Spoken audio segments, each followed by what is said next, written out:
Here. Councilmember Tanaka, Here. Councilmember Lowing, Here. Councilmember Lithcott-Hames, Here. Mayor Koo, Here. Councilmember Vinker. Here. For the record, all present.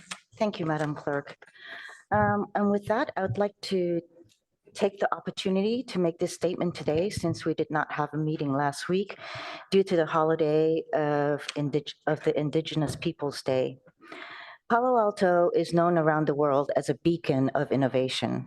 Because of our global recognition, it is appropriate that on occasion, we speak to the global issues, like the violence in the Middle East. But just as importantly, in troubled time like this, it is important that we speak to each other and comfort each other when so many of our residents are experiencing such deeply personal pain. I know, because I have been angry, I have been grieving, and I have been mourning. The attacks in Israel by the terrorist organization Hamas are atrocious and must be condemned. The further call by Hamas to cause harm to Jews around the world is deplorable. Members of our Jewish community have expressed deep fear following these attacks and threats, which have compounded the community's fears already heightened by the rise of anti-Semitism around our nation. Members of our Muslim community also feel the pain and fear of rising Islamophobic phobia, and we are all shocked and saddened by the murder of a young American child targeted simply because he is Muslim. I grew up Catholic in a Muslim country in a family that had immigrated from Hong Kong to Sudan. They could have seen me, a Chinese Catholic immigrant, as the other. My husband is African American, and I see and experience with him the pain in those thankfully very rare occasions when he is reduced to the color of his skin and not seen as fully equal.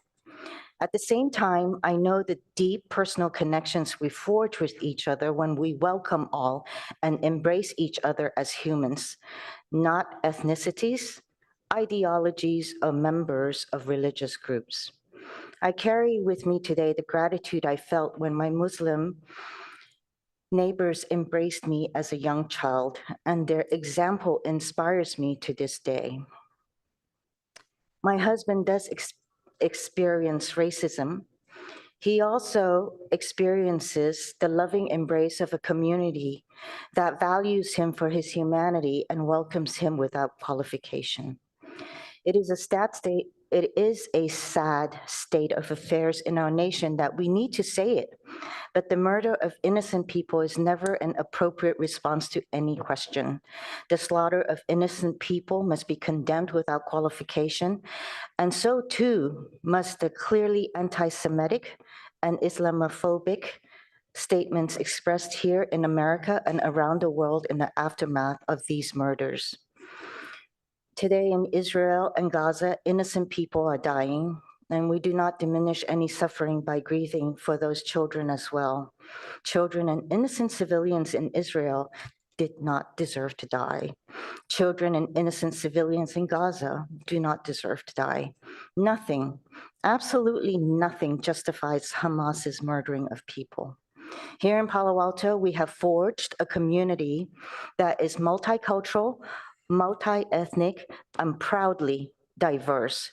We have welcomed and united the brightest minds and the kindest souls from all over the world to help shape a better future.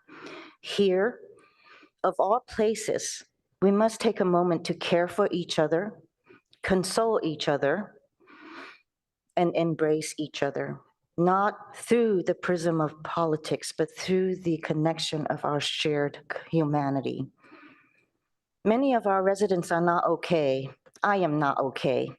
Let's remember that and speak with kindness to each other. Our city is known throughout the world in this time of division and even hate. Let's send the world the example that people of diverse faiths, races, and backgrounds can unite in a common grief and move forward with common humanity. Now, if you join me, my colleagues, for a moment of silence.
Thank you, colleagues.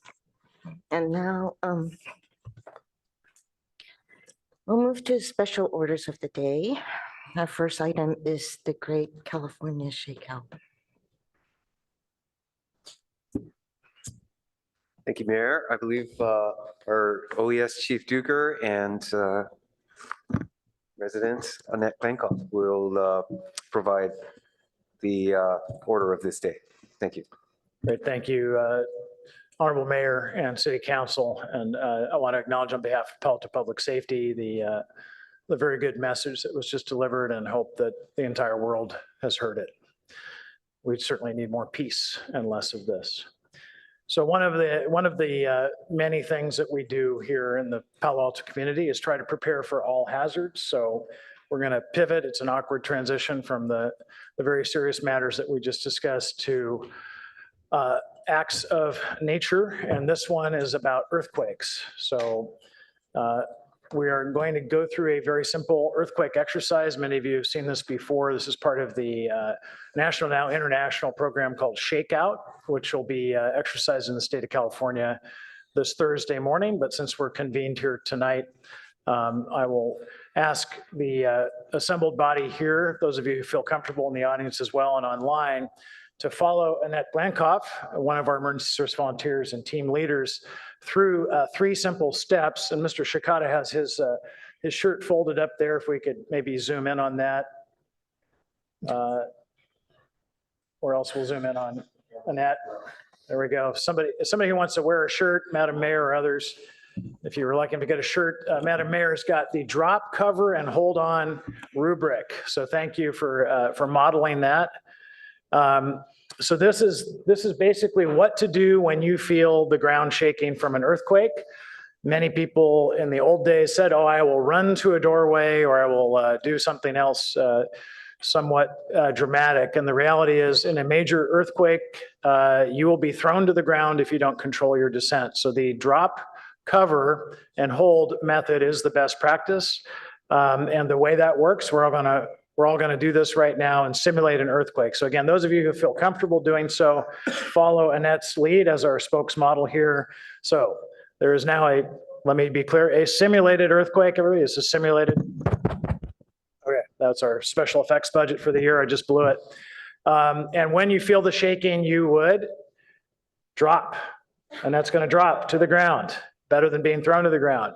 You will primarily cover your head and face and neck, because the idea is that debris from the ceiling or above you might fall down and hurt you.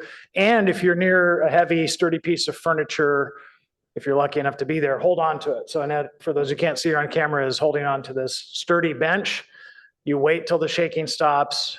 Then the rest of it is very simple. Get up and use your senses.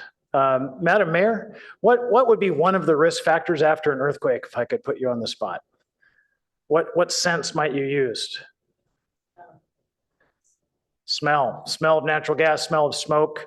There could be sounds of wire sparking and so forth. So the good news is in modern architecture, you're most likely very, very safe indoors, and running willy-nilly outdoors may be counter-advised because tree branches, electrical lines, and glass could fall on you. The other thing to be aware of is that with some predictability after a major earthquake, there's usually an aftershock, so be aware of that as well. So with that, I know you have a busy agenda. I thank you all for your time and attention. I will give the general public a place to go for more information and how to get prepared. cityofpaloalto.org/preparedness, just the word preparedness. Thank you all for your time and attention. Have a great night.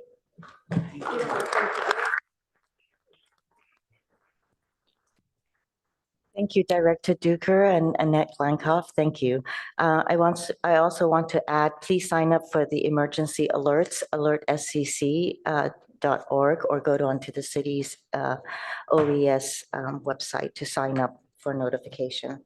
Our next item is, we'll go on to item number 2 of the special orders of the day, and that's the 26th annual United Nations Association Film Festival. It's a proclamation for the United Nations Association Film Festival, and Councilmember Burt will read it for us. Thank you, Mayor, and it's a real privilege to be able to read this. First, I'd just like to say that it seems so appropriate following the really eloquent statement that the mayor made about our current situations globally, that we have here in Palo Alto what has been for 26 years probably our leading ongoing cultural event in the city, and one that is not well enough known in the city, but is internationally prominent and recognized. And so I appreciate the opportunity to try to convey the great works that they're doing. So whereas October 19th, 2023 marks the 26th anniversary of the United Nations Association Film Festival, UNAF, which was originally created to celebrate the 50th anniversary of the signing of the Universal Declaration of Human Rights in San Francisco. And whereas UNAF was founded by Stanford educator and film critic Jasmina Bojic, and whereas UNAF gives 6 awards: Grand Jury Award for Best Documentary, Grand Jury Award for Best Short Documentary, Award for Best Cinematography, Award for Best Editing, and the Youth Vision Award and the Visionary Award. And whereas UNAF has previously screened some of the most honored and talked about documentaries, including 8 that went on to win Academy Awards and 30 that were nominated. And whereas UNAF celebrates the power of films dealing with human rights, environment, women's issues, homelessness, racism, disease control, universal education, war and peace, with the theme of this year, solutions. And whereas the UNAF jury selected 60 films for this year's festival dealing with topics from countries around the world, and whereas UNAF will be held in person from October 19th to October 29th this year, and whereas UNAF hosts academics and international filmmakers to discuss the topics in the films with members of the audience who are often separated by geography, ethnicity, and economic status. Now, therefore, on behalf of Mayor Lydia Koo, Mayor of the City of Palo Alto, and the City Council, we do hereby proclaim October 19th to 29th, 2023 as United Nations Association Film Festival Days, and encourage the citizens of our community to attend the UNAF screenings and panels during the 11-day festival. Thank you, Councilmember Burt. And I think Yasmina, would you like to step up and say a few words for us? Thank you. Thank you very much. Thank you very much, Mayor Lydia Koo and the council members, and also the audience. Obviously, the film festival that I founded 26 years ago is probably more important than ever, with what the mayor said at the beginning in introduction about the shared community and the shared humanity. This is something that we are presenting for 26 years because the festival, and my idea was from the beginning to bring our community together with East Palo Alto and with Stanford as well, and to really celebrate and also focus on the Universal Declaration of Human Rights. Interesting enough, that Universal Declaration of Human Rights was founded and created by Eleanor Roosevelt, and we are actually celebrating the 75th anniversary. And I can just give a message to all of us, what she said when she created the Universal Declaration of Human Rights, that we are all equal, that very exactly do human rights begin close to home in local community. And that's why we are so extremely happy that we are here in Palo Alto, giving a chance to the world and bringing the issues which are more important than ever. Almost 40 filmmakers from all over the world will join us for 11 days. And we hope that you all will have a chance to listen to them and to see what's behind the scenes of these tragedies that we are seeing today. So thank you again very much. And we do have a small gift for all the people who are here in the chamber, just a small pen with the UNAF, UNAF.org. So for you to have it and also to share it and to come to join us. And we hope that the mayor will come and join us and open the film festival on October 19th on Thursday evening, and give us a message that Palo Alto is the real city. So thank you very much again. And thank you all for being here. Thank you, Thank you. Yasmina. Would you like to come up and take a picture with us, Yasmina?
Okay, and that concludes our special orders of the day.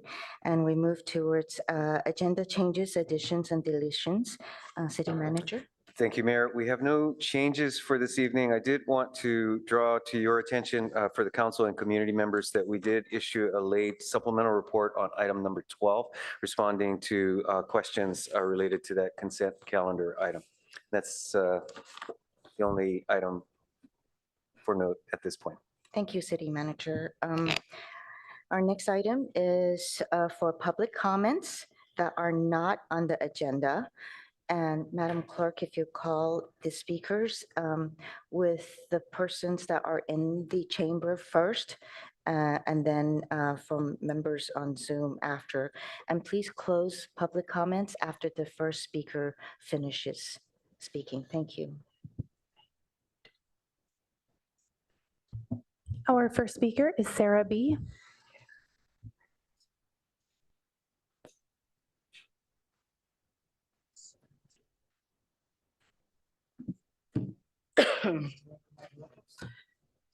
Yeah.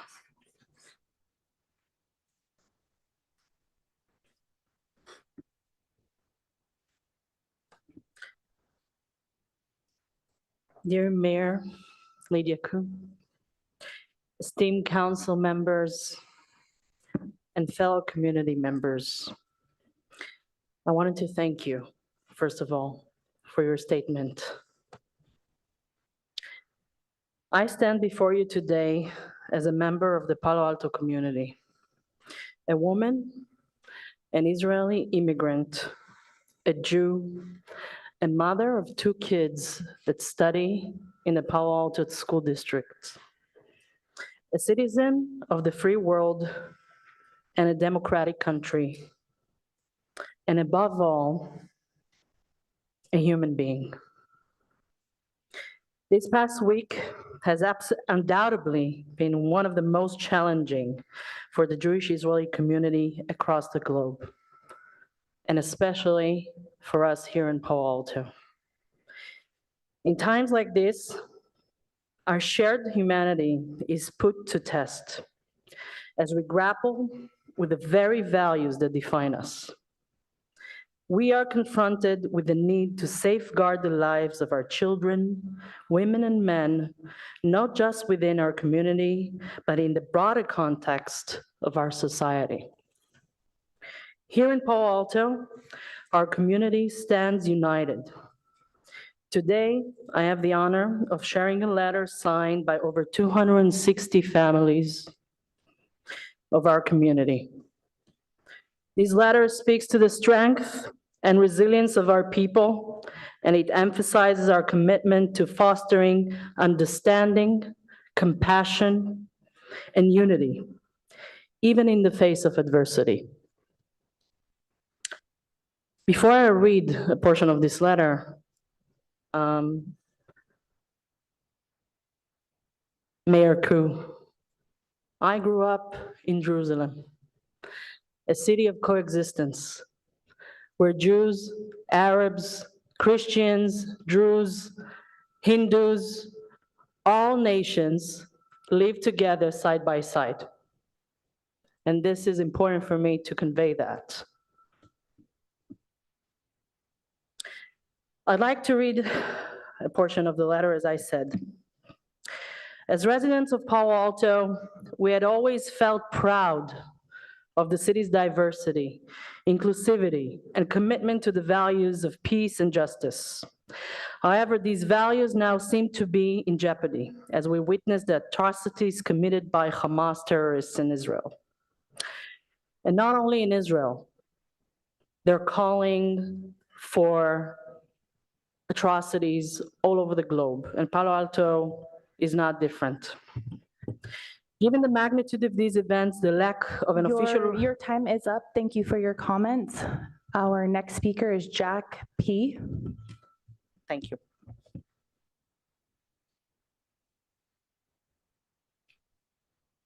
Hello, everybody. My name is Jack Powers, and until recently, I was a resident of the commercial district that's on the very edge of Palo Alto over by commercial transport and industrial streets. So there, my wife and I live or lived in an RV. And as a first order, I wanted to thank the council for taking some of these matters of the people who live in RVs to heart as far as helping with some recent developments, such as helping with the debris removal and handing out, I think, small stipends on a gift card for certain necessities, small amounts. But nevertheless, the parking thing has become, or is, sort of a war between the people who work in those buildings and the people who park there. There's not a lot of people that are parked there, and I can tell you that the people who do park there are generally clean people, even though it might not look that way from the outside of the vehicles, because people are faced with certain circumstances that are sometimes beyond, good reflexes, beyond their control. So they're forced to live in those circumstances, as I and my wife. But again, it's a parking war. So there's a lot of anonymous calls that come into the police department. And Palo Alto Police Department and other police departments apparently allow people to call in without it becoming a public record. In other words, they don't really have to give their names or file an actual report of some misbehavior. All they have to do is call in and complain. This vehicle is parked here and we don't like it here, or whatever they say. And all of a sudden now the Palo Alto police are showing up and issuing citations, warnings, things of that nature. I understand that there's a necessity here from both angles. I mean, there's interests that are involved. The only thing that I'm trying to convey to the council is that most of the people in that area do work jobs. Thank you for your comments. Your time is up. Thank you. Our next speaker is Aram J.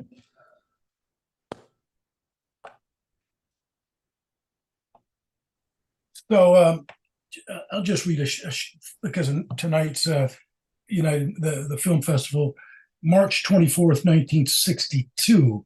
Dear Mr. James, I'm interested to hear of the success you are having with your peace exchange idea, and I would, of course, be happy to meet you. And I won't read the entire letter, but it's signed by Eleanor Roosevelt, and that's in my room. So from a very, very, very, very early age, the issue of war and peace has been a conversation that we've had regularly in my family. I'm a Jew. My father was really Daniel Ben Ezra Fink. That's how he was born. And my grandfather was Ludwig Finkelstein. And my grandmother on my father's side was Olive Birnbaum. But in any event, I'm asking the city council to condemn the state of Israel for their 75-year illegal occupation of the state of Palestine, for provoking this horrible, horrible incident by the oppression, by having their knees, the Israelis, on the neck of the Palestinian people for so very long, expanding settlements into the little open-air prison of Gaza.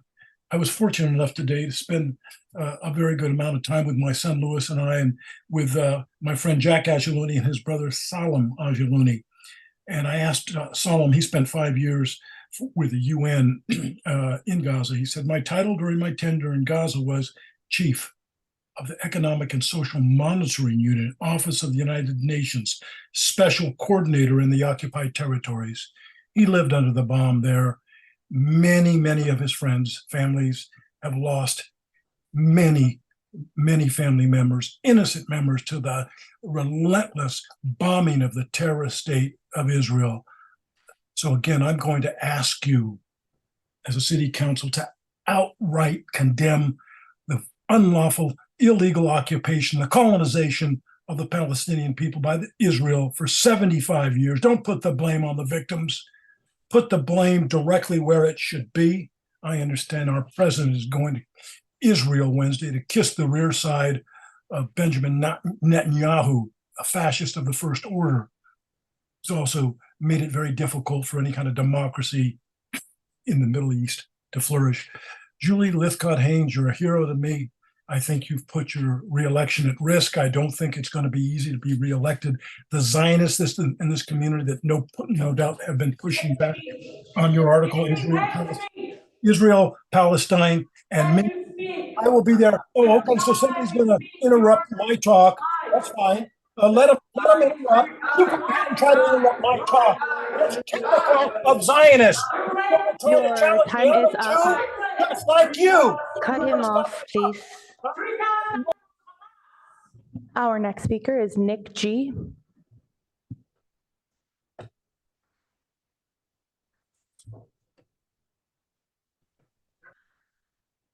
I do want to say that the city of Madam Clerk, at this time, I'm going to say that we're at 6:09 and our next agenda item is at 6:05. So we're going to move the rest of the public comments to the end of our meeting. So please hold those names for the end of our meeting. And we're going to move and continue to our study session, which is item number 3, our biannual discussion with the independent police officer. Council member Oh, I'm sorry, we have council member question. I apologize. We have council member questions, comments, and announcements.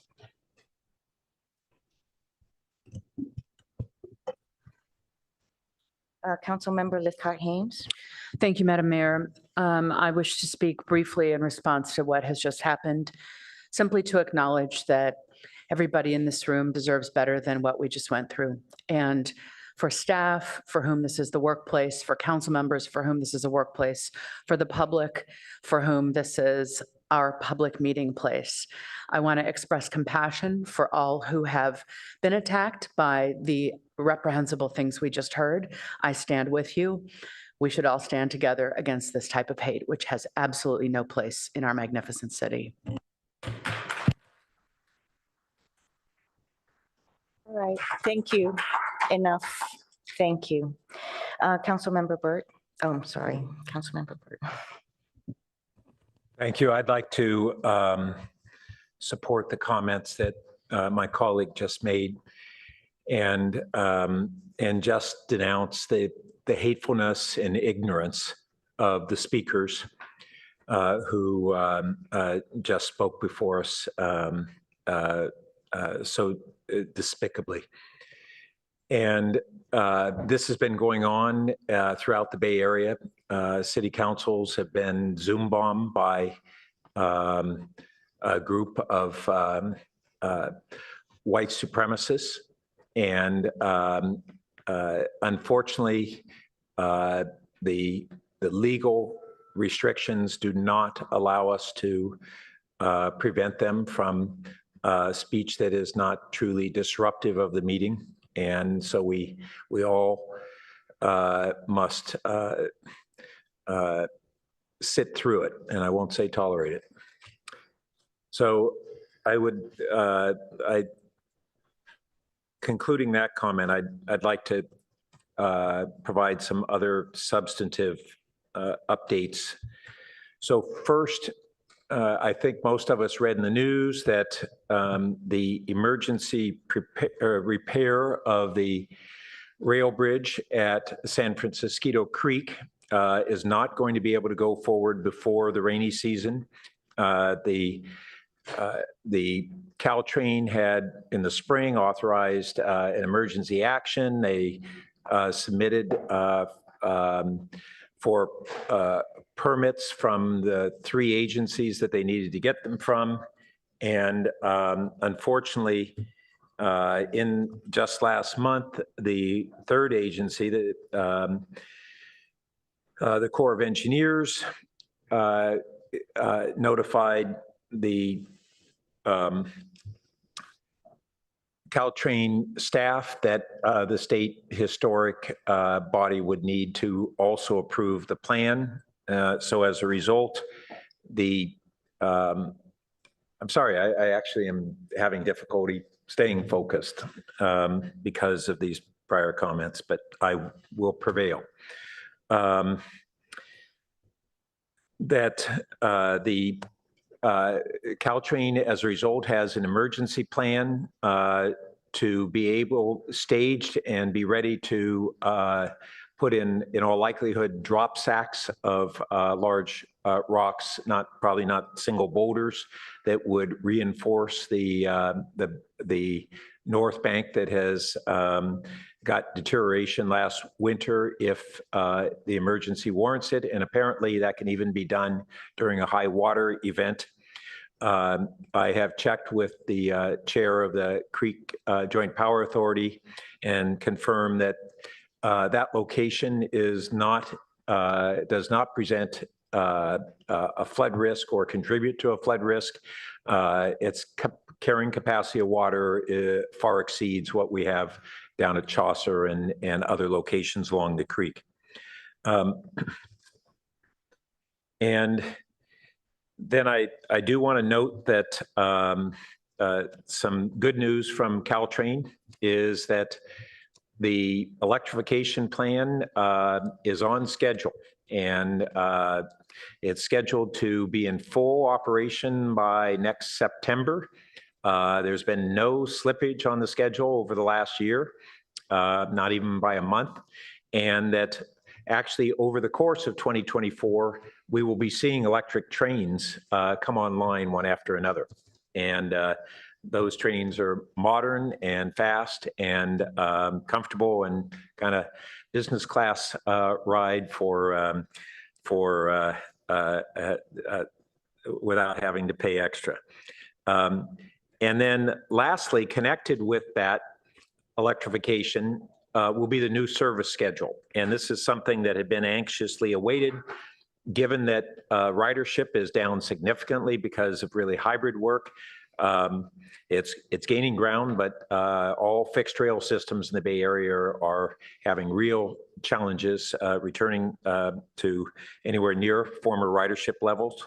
But the prior service plan had anticipated 6 trains an hour during peak hours, and then increased service levels during the day and into the late evening. The new plan cut back the peak hour to 4 stops per hour at University Avenue, which is still a short headway, but has retained the increased service at the Cal Ave station and then San Antonio station to 3 trains per hour during peak hours and 2 trains an hour at all those places till 1 in the morning. And that makes those really far more viable than they've been in the past. And then I need to report on VTA updates. As you may have seen in the news, the projected cost of the BART to San Jose nearly 6-mile tunnel has gone up significantly, and it's now projected at $12.2 billion. The national increases not only in general inflation, but construction of major civil engineering projects are the primary drivers. This estimate appears that a VTA will be able to cover that cost difference through a combination of the federal funds, which are half, they've committed to half of all expenses, and an increased projection from measures A and B sales taxes. I will note that we should be hearing from VTA that increase in Measure B sales tax dollars should mean that we will see an increase in dollars toward grade separations and bike funding and other measures that are actually the majority of the Measure B expenditures. Of course, construction costs are going up in those areas as well. And then lastly, quickly, I'll note that had the pleasure of going to the Code Art event on Friday. It's cool. It was cool 2 years ago. It was very cool this year. Anybody who didn't get it to go there, you missed out. But I'm sure you'll have a chance in the future. And lastly, we had the annual Friends of the Children's Theater fundraising event, and Councilmember Vinker and I and our spouses were there, and that also was very cool. So thank you. Thank you, Councilmember Burt. Councilmember Vinker. Thank you, Mayor Ku. I want to associate myself with the comments of my colleagues denouncing the messages of hate, anti-Semitism, and white supremacy that we heard here in chambers. I join in the apology to staff and the public. And second, Councilmember Burt's comment that it is hard to concentrate given all that is happening. But yesterday, I was pleased to co-host with the Vice Mayor the Midtown and Palo Verde Neighborhood Town Hall. We had tremendous turnout, and a great number of our senior city staff took a portion of their Sunday to connect with our community, many of whom are here again tonight. So thank you for that. As I mentioned at that meeting, it was a bright spot in an otherwise very difficult week. It was great to see so many of our residents turn out in the wake of the horrific terrorist acts of Hamas, which I joined Mayor Ku in condemning. Turning out as a community is exactly what we need to do to build a strong city, a strong nation, and a strong world. To talk to each other about the difficult issues, to talk to each other when we disagree, in goodwill and in a common effort to find the best solutions. Thus, I also briefly echo the mayor. My heart bleeds for those who have lost and will lose loved ones in the conflict or who feel unsafe here at home. It is easy to feel powerless, but what we can do is to take care of each other in our own city. I've been reaching out to Jewish friends to be with them in their anguish. And let's show grace to each other if we don't say exactly the right thing in this very complicated situation. We can help the Muslims in our community feel safe from events like the tragic killing of a young boy in Chicago, even as our hearts bleed for Palestinian civilians lost in the humanitarian crisis others are experiencing. In other words, as the mayor said, we can do all in our power to get along here in this country and in this city so that we are not a place that unwittingly adds fuel to this sad and scary fire, but rather is a place of love and refuge. And with that, I too had wanted to celebrate what was otherwise an inspiring city weekend. We had, in addition to the Children's Theater and the very cool Code Art, which I also went to, Chief Blackshire and his and fellow firefighters did a Fire Station 3 open house. It was just tremendous. The children were really in there learning about their community in a very positive way.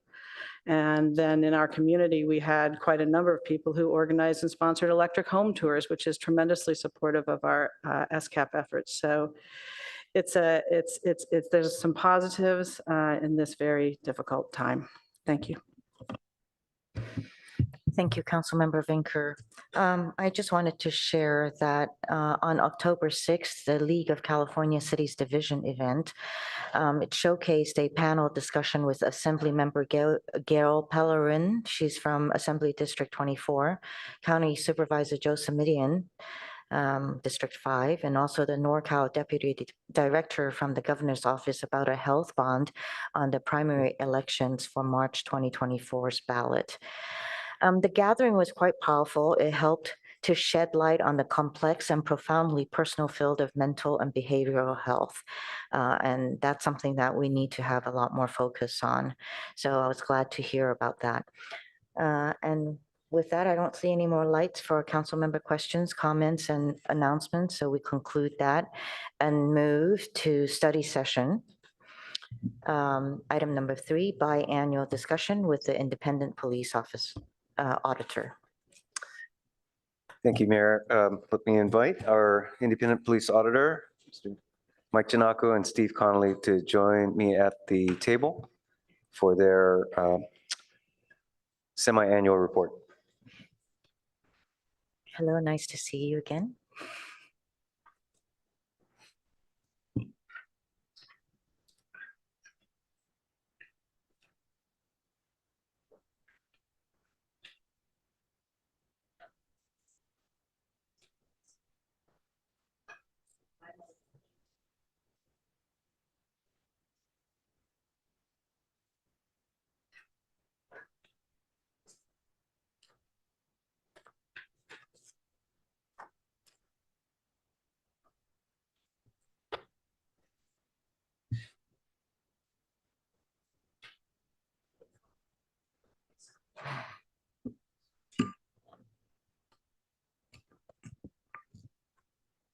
Good evening, all. It's great to be with you again, Council, Madam Mayor, and your larger Palo Alto community. We are here. My name is Michael Giannacco, and I'm here with my colleague Stephen Connolly, and we're here to present a very high-level overview of our most recent report relating to our responsibilities and review of Palo Alto Police Department. We're certainly going to sort of talk through some of the findings of our report and then be available to answer any questions any of you may have. Go to the next slide, please.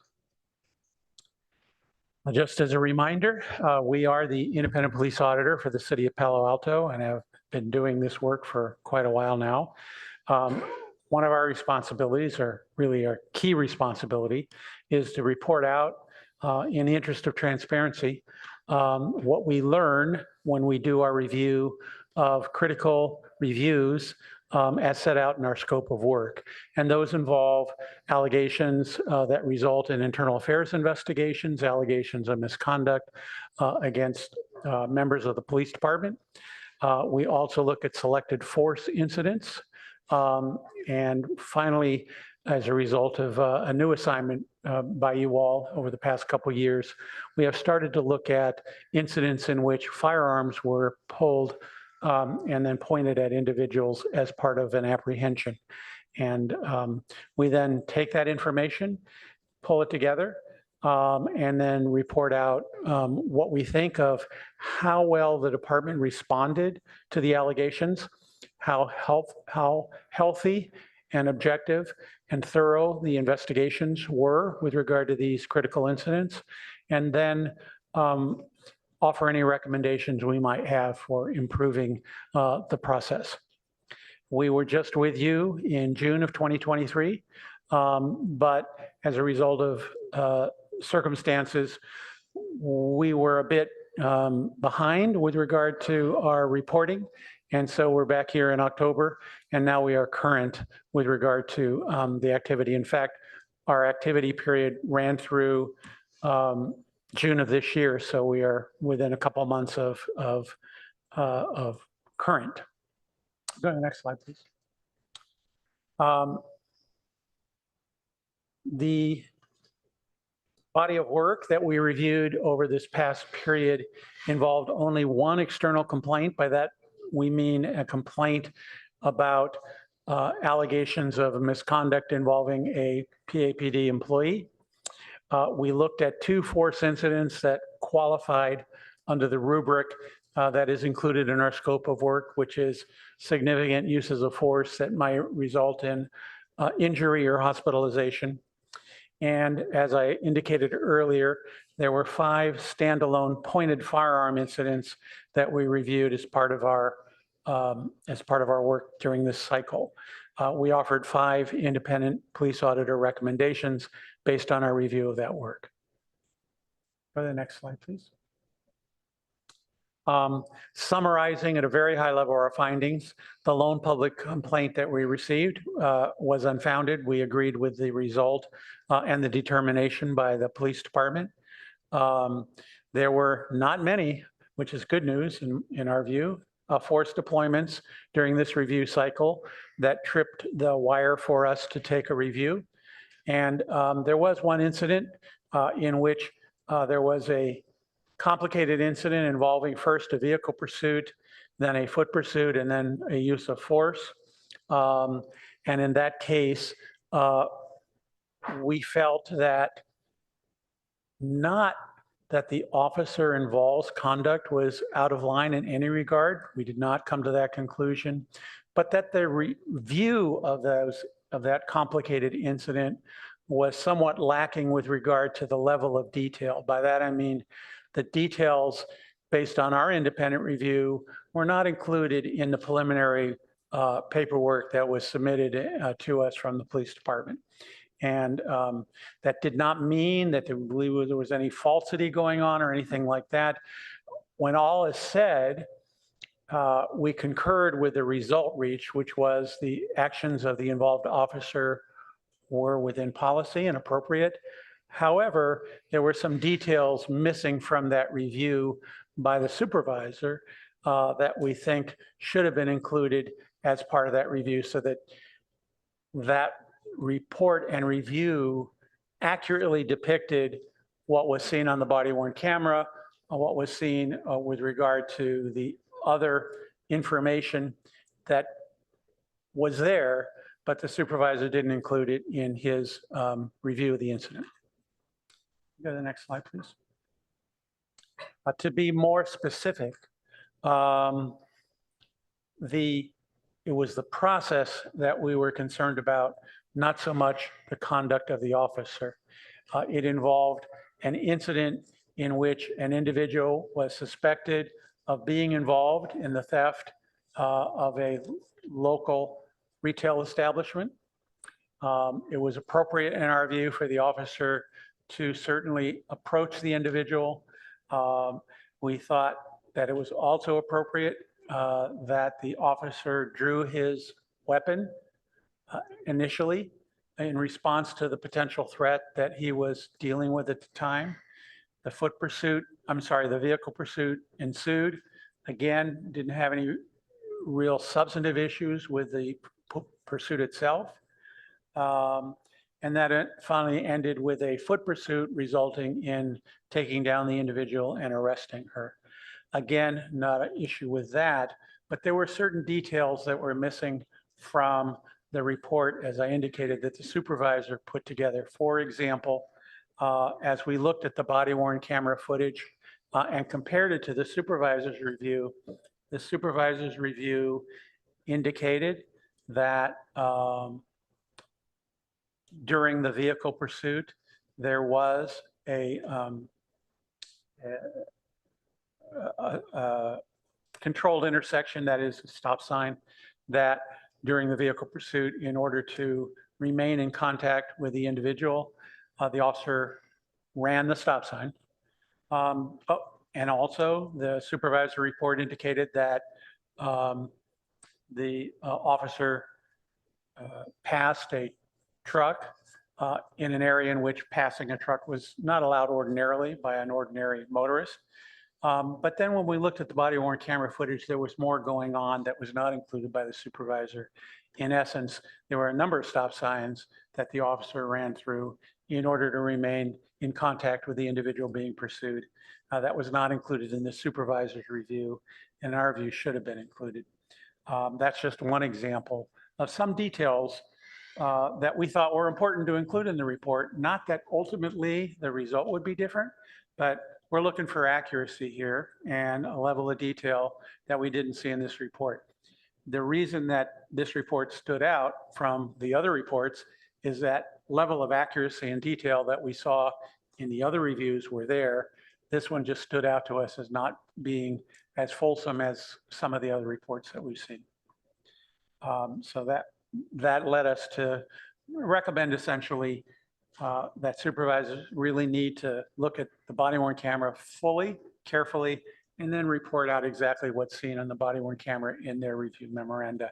So that as this incident goes up the chain for review, that not only the sergeant who did the initial review, but his supervisor, the lieutenant, and ultimately the leadership of the organization have the full level of facts in order to make a sustained, a full determination based on all of the facts. And that was probably the key case during this review period. Go to the next slide. And then we get to the pointed firearm incidents, and I'll turn it over to my colleague, Steve Connolly, to talk about those. Good evening, Madam Mayor and members of the council. I'm Steve Connolly, very happy to be back, so thank you for having us. So in terms of the pointed firearm incidents, as Mike indicated, this is one of the newer aspects of our review process, and it's also a new process for the police department in many respects. The level of capture and scrutiny of these incidents is relatively new to the department. And I think it is sort of commensurate with a new recognition throughout national law enforcement that these episodes, these exercises of police authority are in fact worthy of attention and accountability and scrutiny.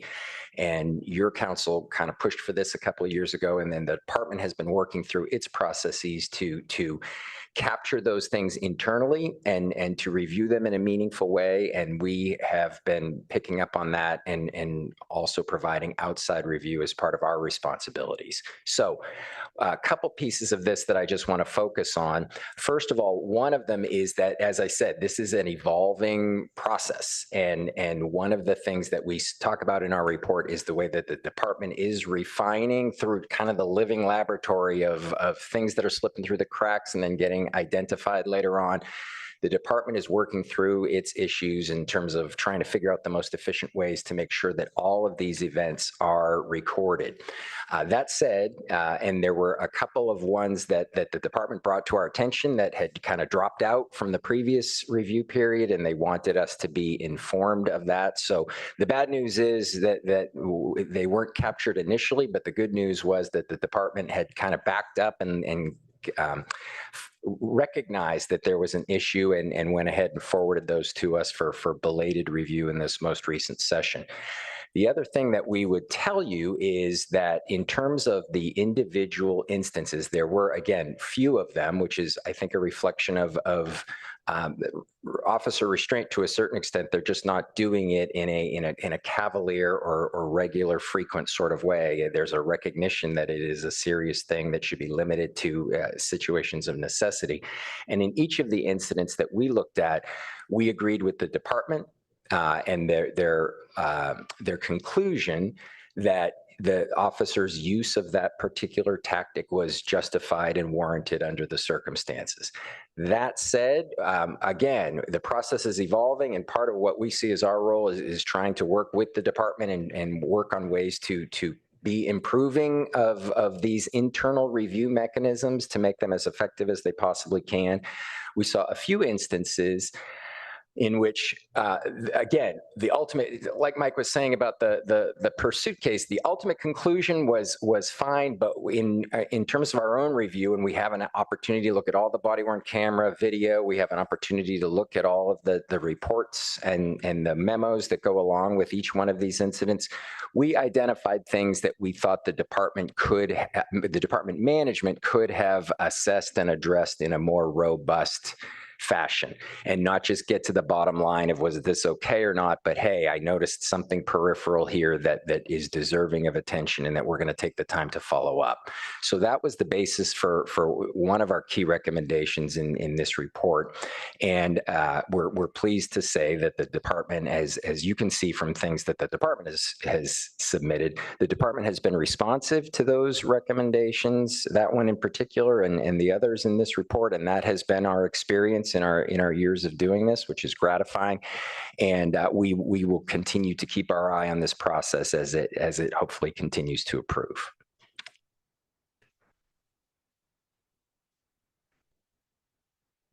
And just as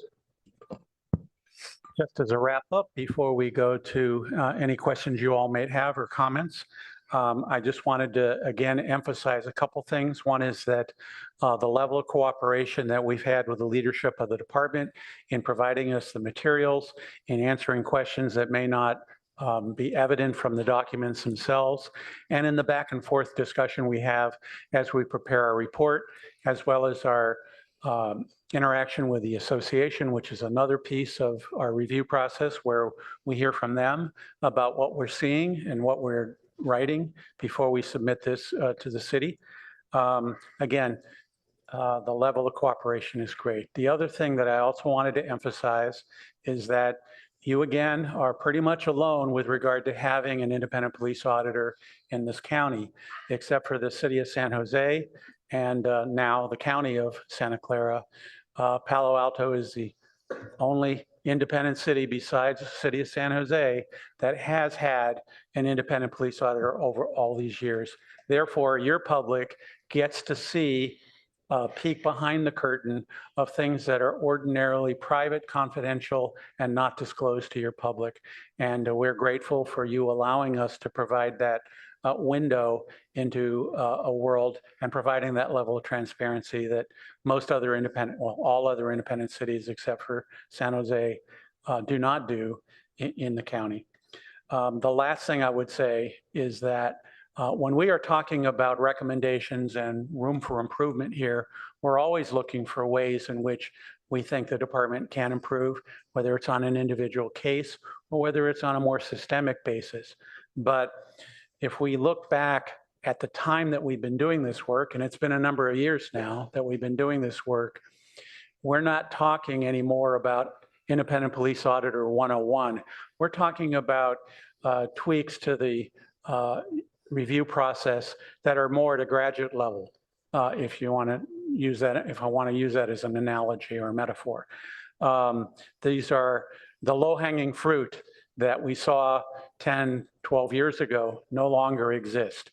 And while we continue to use our 2020 hindsight, if you will, to take a look at and try to find ways in which we can help the department improve their process, we're going to continue to do that. But we wanted to make sure that you understood that this is really at a higher level than many of the other engagements we have throughout the state of California. And with that, I will end our comments. If I might just add one comment to that, and thank you, gentlemen, for that presentation.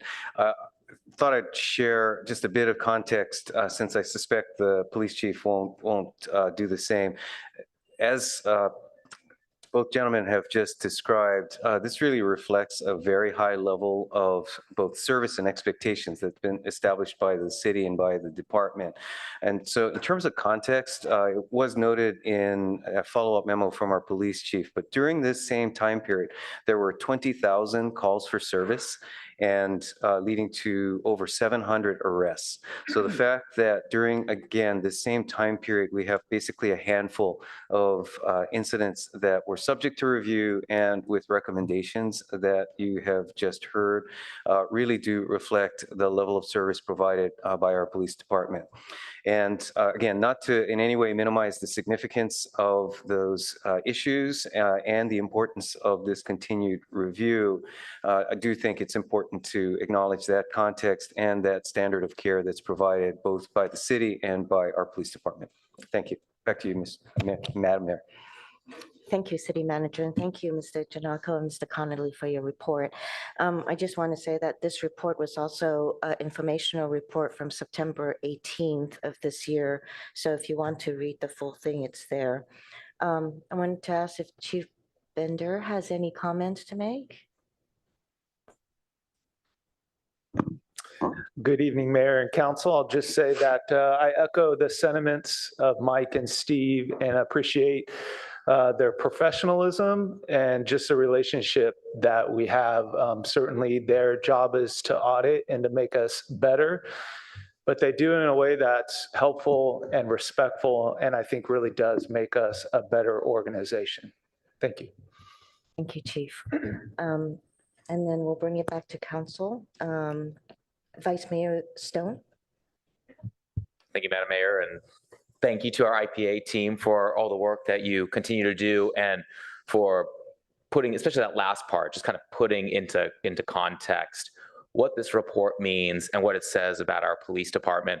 I'm sure Chief Binder would be the first to say the department is not perfect, but, and I think this can be a difficult community to police in because expectations are so high, not only from council, but the community as well. But when we have those really high expectations, we tend to see people be able to rise up and meet that. And clearly the department has. And so this I really appreciate too, the fact that there are many cases with 20,000 calls for service. But given that we only really had one that you were concerned about, you were able to really dive deep into that incident and really flesh it out. And I'm sure I'd imagine that is probably pretty unique too for the work that you do in other cities. And so I just do want to take this time to really acknowledge the police department we have, the leadership of Chief Binder and all the officers as well that continue to be able to keep our community safe at such a professional level, and really, really appreciate that. My father was in law enforcement, and I grew up in this area, and just being able to have a police department that does this work at this level is really appreciated. So thank you. Just a couple of questions. You went into that one incident regarding the vehicle pursuit. Just a quick follow-up. So you received those subsequent details from the supervisors on this incident, and I assume your findings are still that the officer's actions were justified and within the department policy after receiving the additional detail from the supervisors? Yes, we looked at the supervisory report, and to the credit of the sergeant, he did identify some issues that were worthy of remediation and remediated them. For example, there was some profanity that went on that was not appropriate. But there were just a couple details he left out of the report. The reason we were able to discover those details is, in addition to getting the reports, we also get all the body-worn camera footage, we get the in-car video footage, and then we compare it to the report. And it's through review of those footages, that video, that we were able to see that there were some details that didn't show up in the final report. And what was the reason given for the omission of those details? I don't know that there was a reason provided. I think that what happened was that the supervisor didn't spend enough time digging in to that body camera video as well as the in-car video in order to include them in his report. Okay, thank you. And then I'll turn to the chief for my last question. The city manager already addressed this, but your memo stated that between, and I think it bears repeating, that between January and June, the police department responded to over 20,000 calls for service, effectuated over 700 arrests, and only one case involving the need for a supervisor's report of use of force. So to me, and I imagine all of us, that seems like an incredibly low number, and I think that acknowledges the great work that the department is doing. But do you have data to be able to maybe contextualize that for us so we can compare that data to other nearby cities? Yeah, I mean, and I just want to recognize that just like crime trends and rates, there's a number of factors that can affect when we use force and when we don't. We have invested heavily in our de-escalation and communication over the last couple of years, along with the police reform measures that we put in place in conjunction with many of you and previous councils. If you were to Google on the internet, you'd find that only 2 other agencies within Santa Clara County will report their use of force. It's our neighbors in Mountain View and the Santa Clara County Sheriff's Office. Neither one due to the level with the amount of detail that we do or report the race.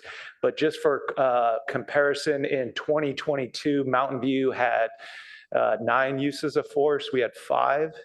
And in 2022, the Sheriff's Office had 798. Obviously, they're a much bigger organization, but that kind of gives you some perspective out there. Great. No, thank you. And I think a testament to the police department as well as the city's efforts over the years on making transparency of our law enforcement a real key concern. And it seems like it's really paying off. So appreciate your service and the work your department's doing. Yeah. Thank you, Vice Mayor. Are there any other comments from, okay, Councilmember Burt, thank you. Thank you. Well, I'll say that I've had the privilege of being able to see these reports for pushing 15 years now. And what we've seen here and the result of this report, I think, is really a positive trend, and one that is probably to a great degree attributable to the policies that have been adopted over time, really learning from experience. And in recent years, I would say in the department leadership, an even deeper commitment to that every one of these events is a learning experience to reflect. Did we do things well? If not, maybe well, but not perfectly. And how do we basically have a culture of continuous improvement in our department? And I just want to commend not only the chief and his leadership team, but the department as a whole for really embracing a value structure of reflection and continuous improvement, and one that I think is increasingly focused on a mission of public safety, as opposed to thinking of policing as kind of in a narrow enforcement manner. And I think our community needs to really understand that these changes have been occurring and are continuing. And I just want to say thank you to the department and thank you to the independent auditor staff who have, because of the approach that the chief has spoken about of constructive and firm collaboration, we we're really seeing this as a very positive contribution to our public safety. Thank you. Thank you, Councilmember Burt. Councilmember Liscott Haynes. Thank you, Madam Mayor. I want to join my colleagues in expressing gratitude and really recognition that a city of our size tends not to work with an independent police auditor, and what a great thing it is that we've chosen to go that route. And to be able to have these kinds of conversations, to be transparent, and to continually have confidence that our law enforcement colleagues are upholding and adhering to the high standards and expectations this city has, and frankly, I think they have for themselves about how law enforcement should conduct themselves. So thank you for this. I appreciate that we do this. As a Black woman who's been followed at the Stanford Shopping Center in my younger days, perhaps when my hair was a little bit less wonderful, I know what it's like to be presumed to be the wrongdoer and not. And so I found myself in the vehicle pursuit, pointed firearm, foot pursuit, use of force report, curious. The report opens, this case began when officers were asked to respond to a reported retail theft at a local shopping center. The involved officer responded to the call and observed a female sitting in a vehicle in a nearby parking lot whom he suspected of being involved. And there were no further details provided as to why she was presumed to be a suspect. And so I wanted to ask, is the department able to say more about why?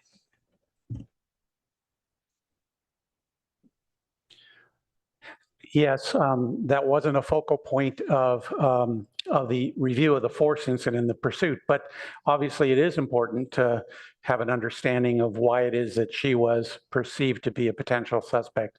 So the information where she was located was very close in relation to it, and there had been a description of the perpetrator that was put out, and she seemed to match it as well as her car matched that description. Thank you. I meant to note that it said at the end of the report that the race of the suspect was Black, which is why I was tying those two pieces together. Well understood. Councilmember Vinker. Thank you, Mayor Koo. Thank you for the report. Nice to see you again. And thank you, Chief Binder, for yours. And I too am delighted by the professional relationship you have and by the minimal things there are to report here. On that note, my question is, now that we've been at this for, I guess, 15 years and quite some time with all of you, do we think that we are doing this? Could there be a different way we go about the IPA business and reporting? I think right now, as I understand it, it's twice a year plus the occasional special project. Last time when you were here in June, it was more of a special project type of thing that had to do with hiring, and then I think a little bit of retention was put on there. Given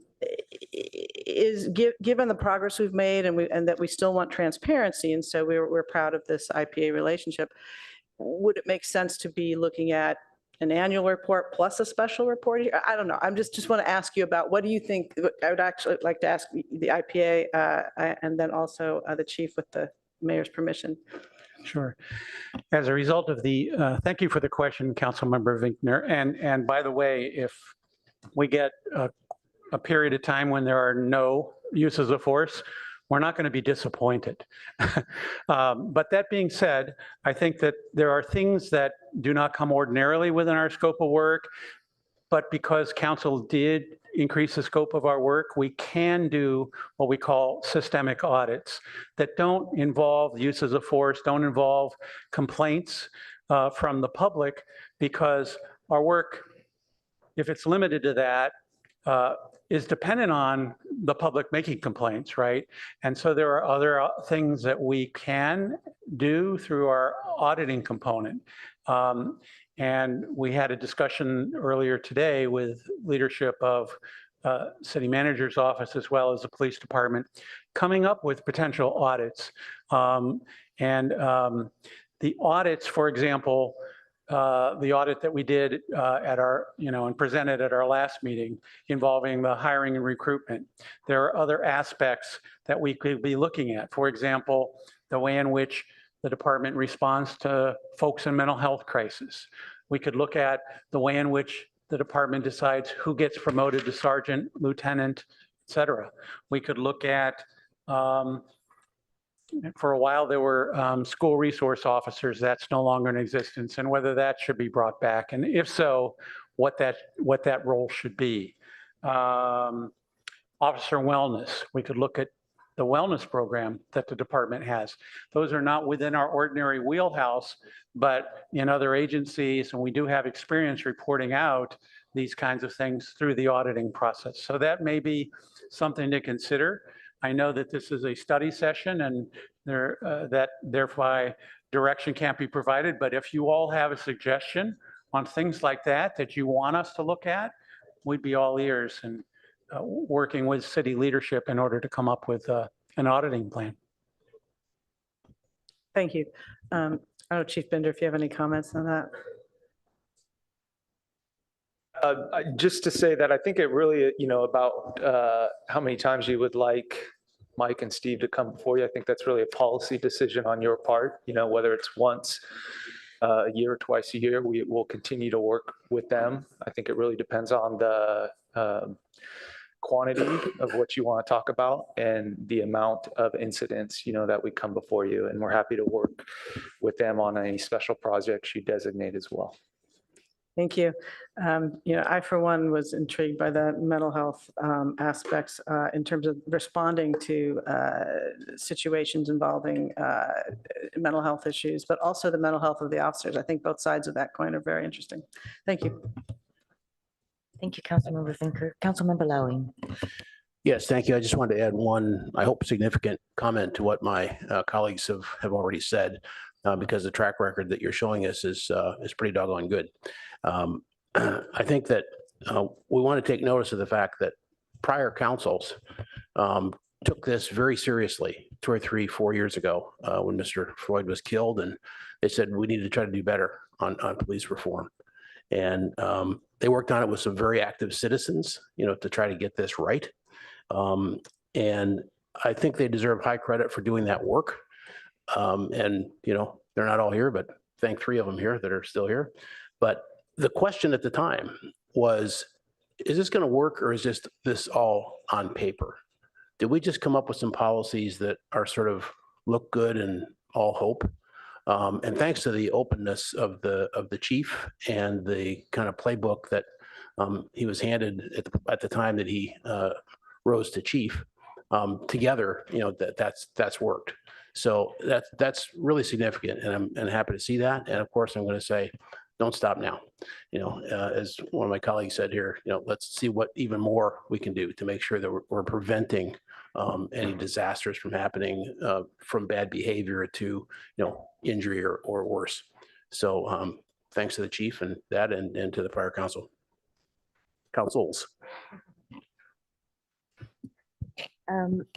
I see former council member Cormack is in the room, and she was part of this prior council that really worked on ensuring that we had transparency and accountability with our police department through the IPA. So thank you, Councilmember Cormack. And before I say anything, let's go to public comments, and we'll keep it at 1 minute, closing it at keep the comments to 1 minute and closing it after the first commenter. Thank you.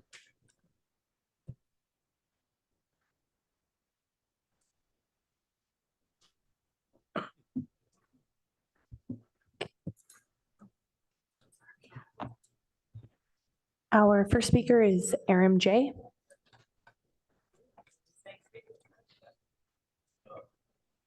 Okay, I prepared 3 minutes, but I guess that's what I'm going to have to live with tonight. So first of all, there are 5 additional pull gun incidents that I talked with Mike about today earlier that still haven't been reviewed. So that's a total of 11. I disagree with the chief. The race is now required under the RIPA law. In addition, Julie Lithcott-Haynes, the incident you described, there was a gun pulled by the officer at the mall before she ever pulled the car backwards. There was a second gun pull. And I did run into the chief at the AB 481 session this week, and he even agreed that the statement, "It's not hard to get in a fucking car," was inappropriate to say to anybody. But I would say what we really need is to be able to see the tape ourselves, the public. These are the kind of tapes that look benign to police review people, but when the public sees an incident that's this ugly, and Julie, I need you to take a look, and the whole council again, at what Mike left out some stuff tonight. I know he didn't do it intentionally because time is up. Our next speaker is because he wrote it in his report. Winter Dellenbach or Winter D. As former Governor Jerry Brown would say, it takes time and determination to change the course of the ship of state.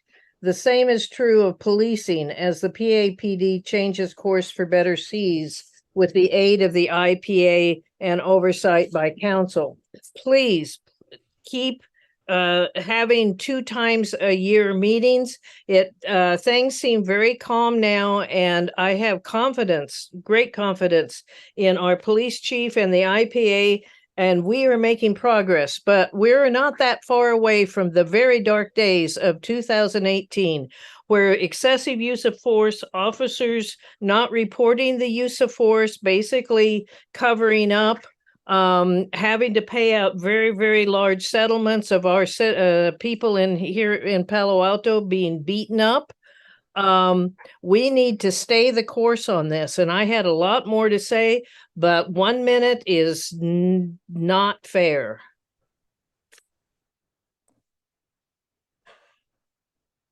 Our next speaker is Sam E.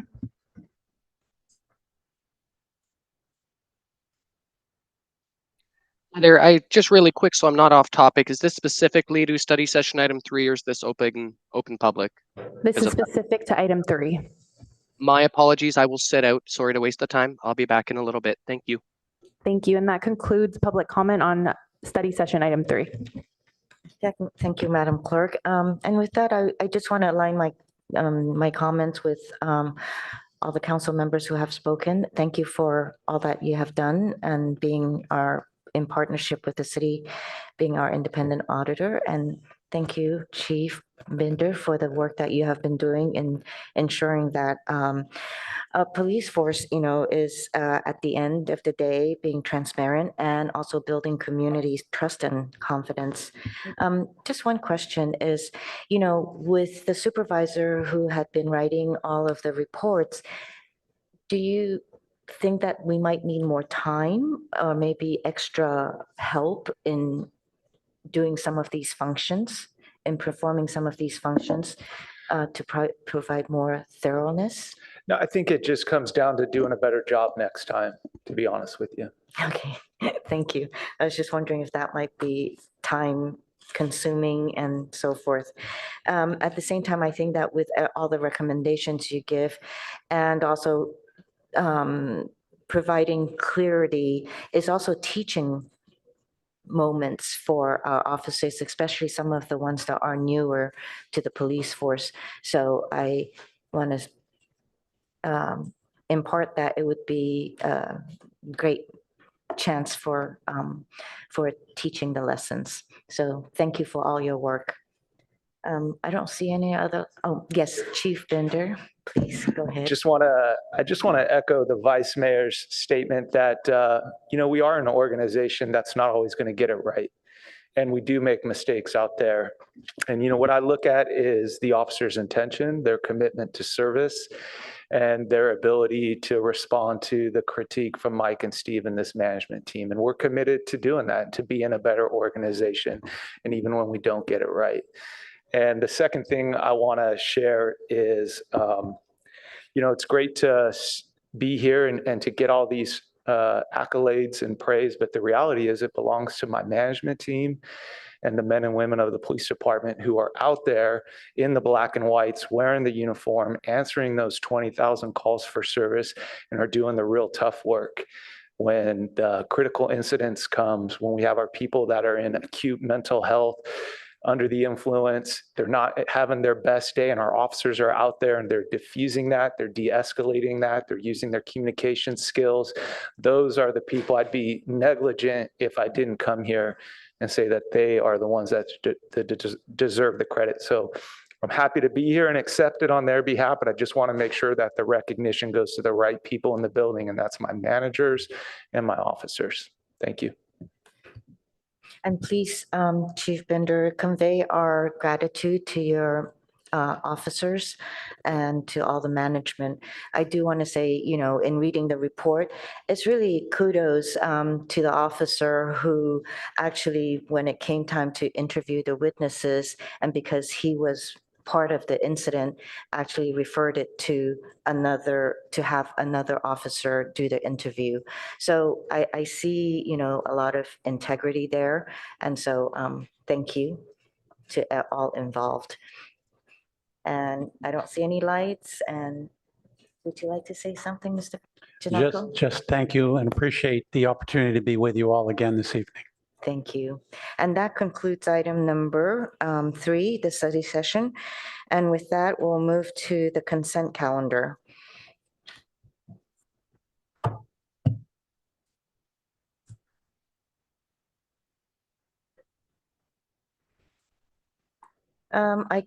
If there's any comments from council members, please turn on your light. If not, I will take a motion to move the consent calendar.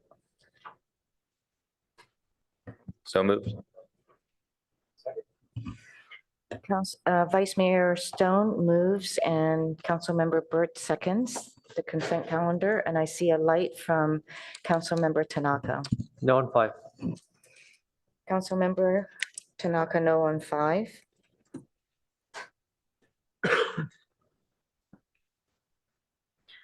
Okay. Is there any public comments? Thank you. We go to 3 minutes, please. And we stop after the first commenter. Stop taking speaker cards. Thank you. Our first speaker is David C.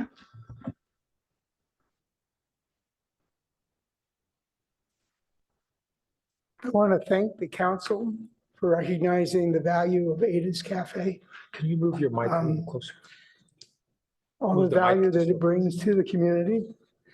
And just to all those, thank you. Just by your action today of granting them some extra money. Ada plays a major role in serving several functions in South Palo Alto. Not only provides delicious food for the folks visiting Mitchell Park, but the library patrons and the pickleball players. People gather at Ada's to sit and visit, and sometimes have business meetings. Ada's is truly a unique place.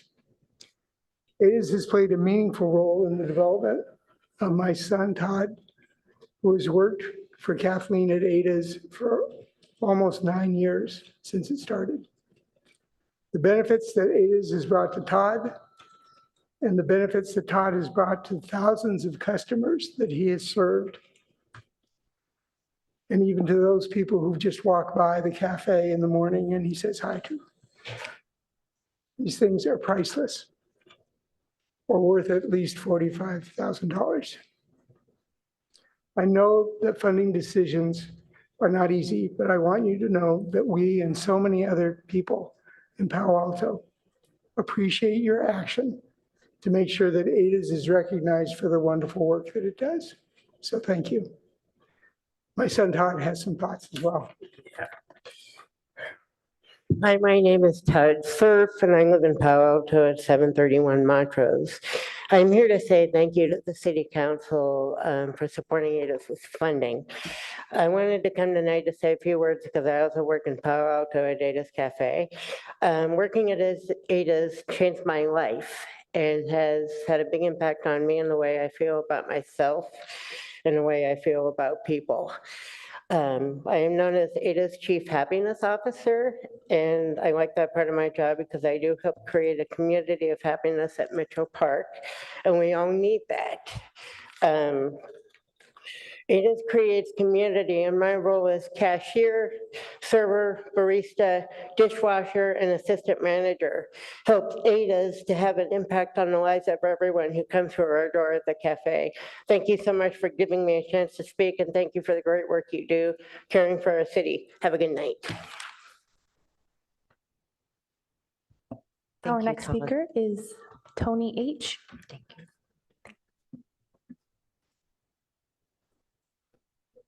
Wow, who knew council meetings could be this emotional from the start? My name's Tony Hughes, and I'm married to Kathleen and Peter, my son. They founded Ada's Cafe a number of years ago. And I'm here to say simply that we are grateful for your generosity. We're thankful for your flexibility and your willingness to send a message with your words and your money that Ada's is a valuable community resource, and that you appreciate the hard work that we do every day to create employment opportunities for mission-based people like Todd, and opportunities for the general public to engage one-to-one with this often silent, often marginalized members of our community. So thank you very much on behalf of the entire Ada's community, and thank you for the good work you're doing. Our next speaker is Carolyn W. Hi, I'm Caroline Willis, the Historic Resources Board, and well, thank you guys.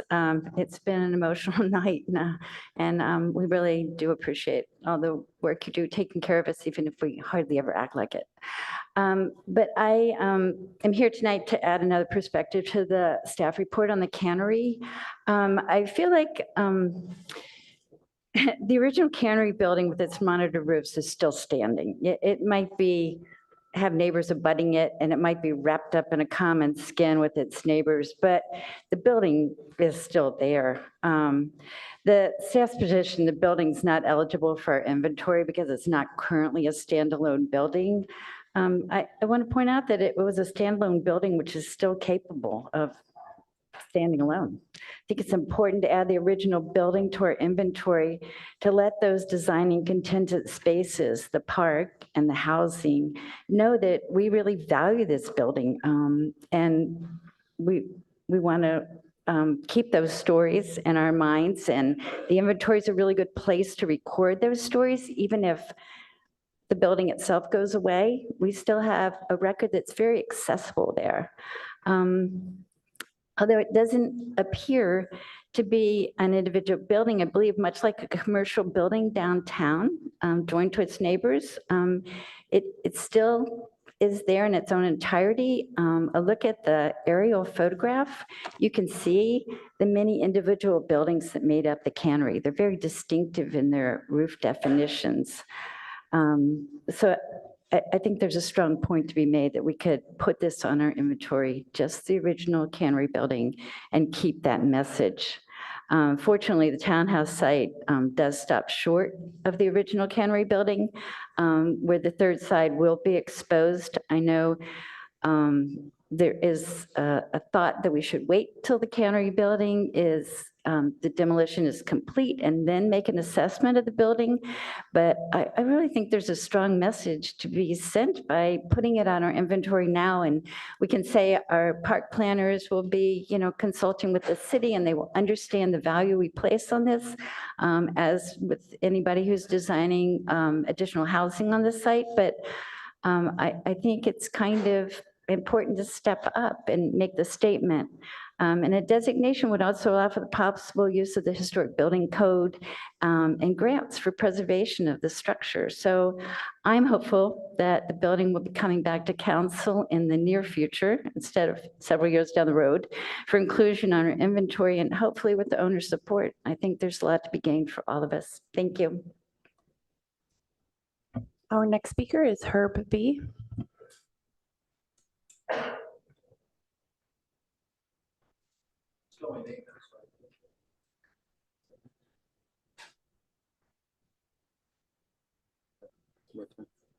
Okay, I submitted cards on 3 items. Do I get to speak 1 minute each or 3 minutes total or what? Or at this time? Which? It's 3 minutes for all. 3 minutes for all. All right. This depends on my review of the online items in the agenda. Unfortunately, I explained to the interim clerk, the items for next week are in the folder instead of this week's, to be able to review them here. The first one is on item number 7, which has to do with the public utility easement vacation. All previous ones that I've seen would have in the staff report the name of the person, identify the property, and also a commitment of the property owner essentially as an application for the easement, to be paying for it. And I didn't see any of that in the staff report. So I would sense, a complete report, you should have, and so you should continue it until you get a complete report. The second item I had was on item number 10 on the salt removal facility. I've been following this one, and I submitted comments at the time of the EIR for the addendum. Addendum to the EIR came in, and I indicated that you had a policy, which I've reproduced in my letter to you, and that's ongoing. And so far, there's been the study done, and it's still waiting to decide what to do. And so it seems to me, since that's something, those are facts that have occurred after the addendum, a supplemental is appropriate. And the reasons I recall the addendum, after I wrote my letter to the addendum, that EIR that you approved said, oh, it doesn't need a supplemental, but you can't make that kind of statement before the fact. It depends on what comes in after the fact. So therefore, I think it's inappropriate to approve that item. Finally, on number 12, I appreciate someone coming up and speaking about that, because I don't recall, the staff report just said somebody applied. I didn't see the name of anybody or any identification. It seems to me the appropriate thing to do for historic study is look at the whole history. From time to time, developers come in and say, oh, there's going to be a grocery store here, or there's going to be a historic property, or there's going to be some low-income housing or teacher housing, which are just excuses to get more development. The history of this site is the Maxi Mart, which was the main use that was there as a retail use. At the time, the council voted on a 5-4 vote that it should be residential. And it seems to me anyone's going to do a true review of the historic designation, they have to review the whole history rather than whether it's the history museum or anything else, deciding the purpose of it is to destroy history. That was a 5-4 Your vote on time the is council. up. Okay, Our thank you, next Mayor. speaker is Terry H. Speaking on behalf of a group of 5.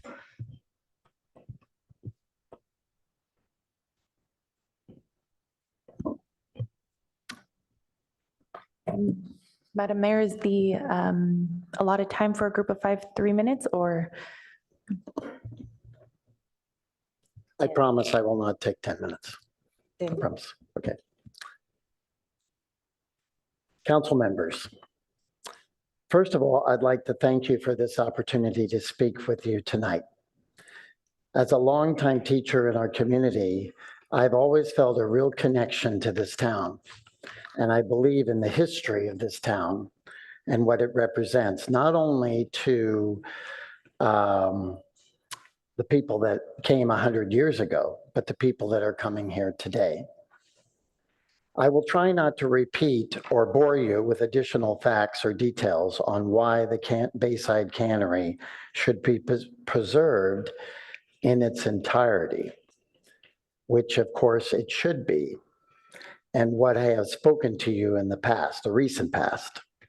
However, it is very critical tonight for you to review and consider seriously the statements and the recommendation of your own Historic Resource Board, which was held in this room on September 14th. Although my application to designate the entire cannery building as being worthy on being on the city's historic inventory list was rejected by a vote of 3-1, It is clear that that day, the board believed that there was an immediate need to add the most significant portion of the cannery to the city's inventory today, not after reconstruction, but now. During the HRB's review of my application, the HRB developed and created its own independent recommendation regarding the cannery building. My application had nothing to do with that recommendation. The HRB believed that there was an historical significance to the monitor roof section of the cannery, and that this should be included now in the city's inventory list under category number 2. In the staff report on item number 12, please remember that you are being asked to approve or disapprove of a single request on page 1. Quote, to deny the residential's or residents' request for the designation of the cannery building, unquote. It goes on, but I tried to shorten it. However, it's clear that at the September 14th meeting, the HRB decided to develop its own recommendation to this council. I believe the council should closely review and deliberate this HRB recommendation, not tonight, but as a separate item and not part of my own application to the city, which included the entirety of the structure of the building, cannery. This is a very historic building, and you guys have heard this before, but I couldn't emphasize it enough. This building has significance not only to our own community, but to the region, the state, and the nation. The reason it is so important is because the cannery industry was once one of the largest industries in the entire state. It supplied cans of food to service people during World War II when they were starving in Europe and in Asia. It made a significant contribution to world hunger. I would hope that this council, knowing this historic nature of the cannery site, would take time to review and study what the HRB has recommended and which was so lacking in the staff report. I wish you would take the time to review what that discussion was with the HRB. Changing street signs, renaming parks, or adding plaques or monuments is not enough to our community. It is clear that this structure has significance not only for the future, but to relive the past of what happened here. How many of you would support the demolition of the Gamble House?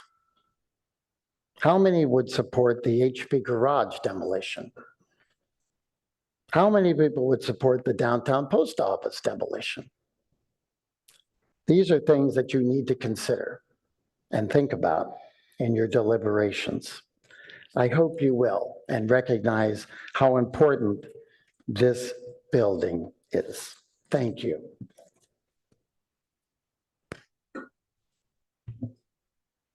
Our next speaker is Mary P. And that concludes public comment on the consent calendar, items 4 through 12.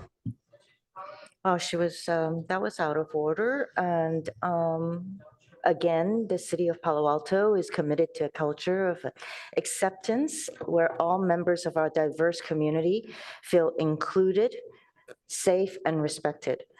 We strongly denounce the speaker's message of discrimination and hate. We have allowed the speech only because the First Amendment of the Constitution requires us to give everyone an equal chance to express their views. Apologize to the community.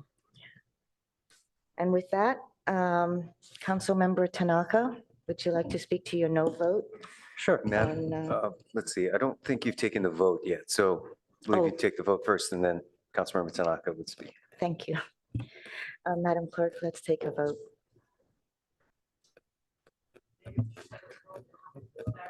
Please don't disrupt the meeting and have respect for our council meeting. Thank you.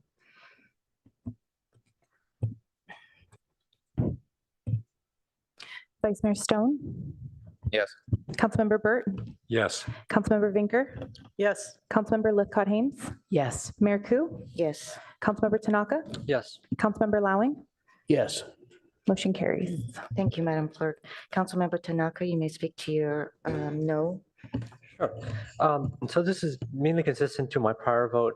I actually really do like the work that the cafe does, so I don't have an issue with that. But like I said last time, the main issue is we're siphoning more money off of our budget stabilization reserve. This is at a time when our expenses exceed our revenue, which is not good. We should have taken the money from a council contingency or from our travel budget or something else rather than from our future. Thank you. Thank you. And that concludes consent calendar items. And now we'll go to city manager comments. Thank you, Mayor. And thank you, City Clerk. Let's go to the next slide, please. Well, already spoken to, but I want to again thank community members and our council co-hosts for participation at yesterday's town hall with the Midtown and Palo Verde neighborhoods. You've got here really doesn't do justice, but a shot of a slice of the crowd that was in person at Mitchell Park Community Center. Next slide. Oh, well, do want to just note as listed here that this marks our fourth of this calendar year, again, with the plan that the council adopted to have one neighborhood town hall each quarter. And we are already underway in planning for next calendar year's town hall. So more information to come shortly. Next slide, please. Also looking forward, want to note a few items for your calendars. First, here on October 31st will be the much anticipated groundbreaking for our Home Key Palo Alto project located at 1237 San Antonio Road. This Council is well aware, our interim housing shelter with the capacity to hold over 200 individuals. And so we really look forward to this groundbreaking and completion and operation of this important center. Next slide, please.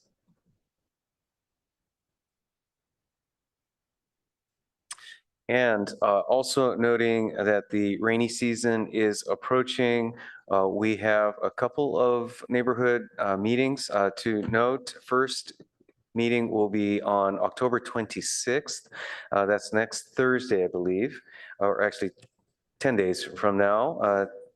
Actually, yeah, that is next Thursday with the San Francisco Creek JPA hosting a multi-community meeting and really be hosted in Menlo Park, but again, addressing San Francisco Creek needs across all communities that are potentially affected. We will follow that with a Palo Alto specific storm preparedness workshop on November 15th. That will be located at our Palo Alto Arts Center. Again, expected to focus largely on San Francisco Creek vulnerable areas, but also for storm preparedness community-wide. And do want to note that we put out some additional information on storm preparedness. This is available on our webpage or homepage at cityofpaloalto.org/news. Next slide, please. Then also looking forward a few weeks to note that this year's Veterans Day program will be done at our local VA, Veterans Administration Medical System, VA Hospital, on Saturday, November 11th at 11 a.m. at the VA Medical Center. More information is available on our city calendar. Next slide, please. Then finally, looking forward to your upcoming agendas next week. The primary open session item we have, in addition to 2 closed sessions, is a update on the Stanford University Medical Center Development Agreement. Then looking forward 2 weeks to November 6th, we have an action item related to your rental registry program, Car-Free Streets, California Avenue and Ramona Street, as well as a follow-up hearing on the Ellsworth Place proposed development. Then a week after, on the 13th, we expect to have the follow-up action items related to the housing element implementation or zoning code changes, as well as a follow-up hearing related to 575 Los Trancos. Then finally, after the Thanksgiving week, on the last week of November, you'll have a study session update on our fiber program, as well as federal and state legislation. Then somewhat long anticipated, but definitely hard work of the PNS, the Policy and Services Committee, over the course of the last year to follow up on referrals from last year's or earlier this year, City Council's Procedures and Protocols Handbook items. And with that, that concludes my comments. Back to you, Mayor Koo. Thank you, City Manager Shikata. And with that, we are due for a break and we'll be back in 10 minutes at 7:40.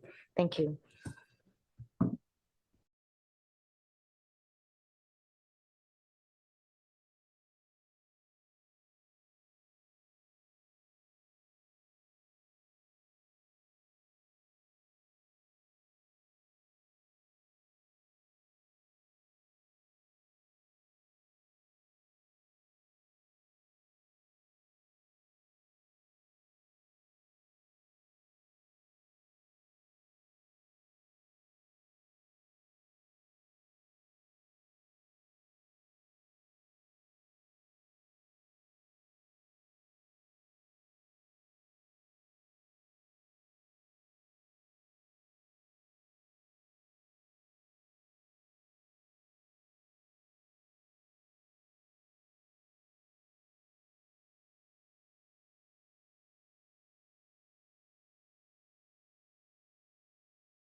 All right, I get the signal from Madam Clerk. We're good to go.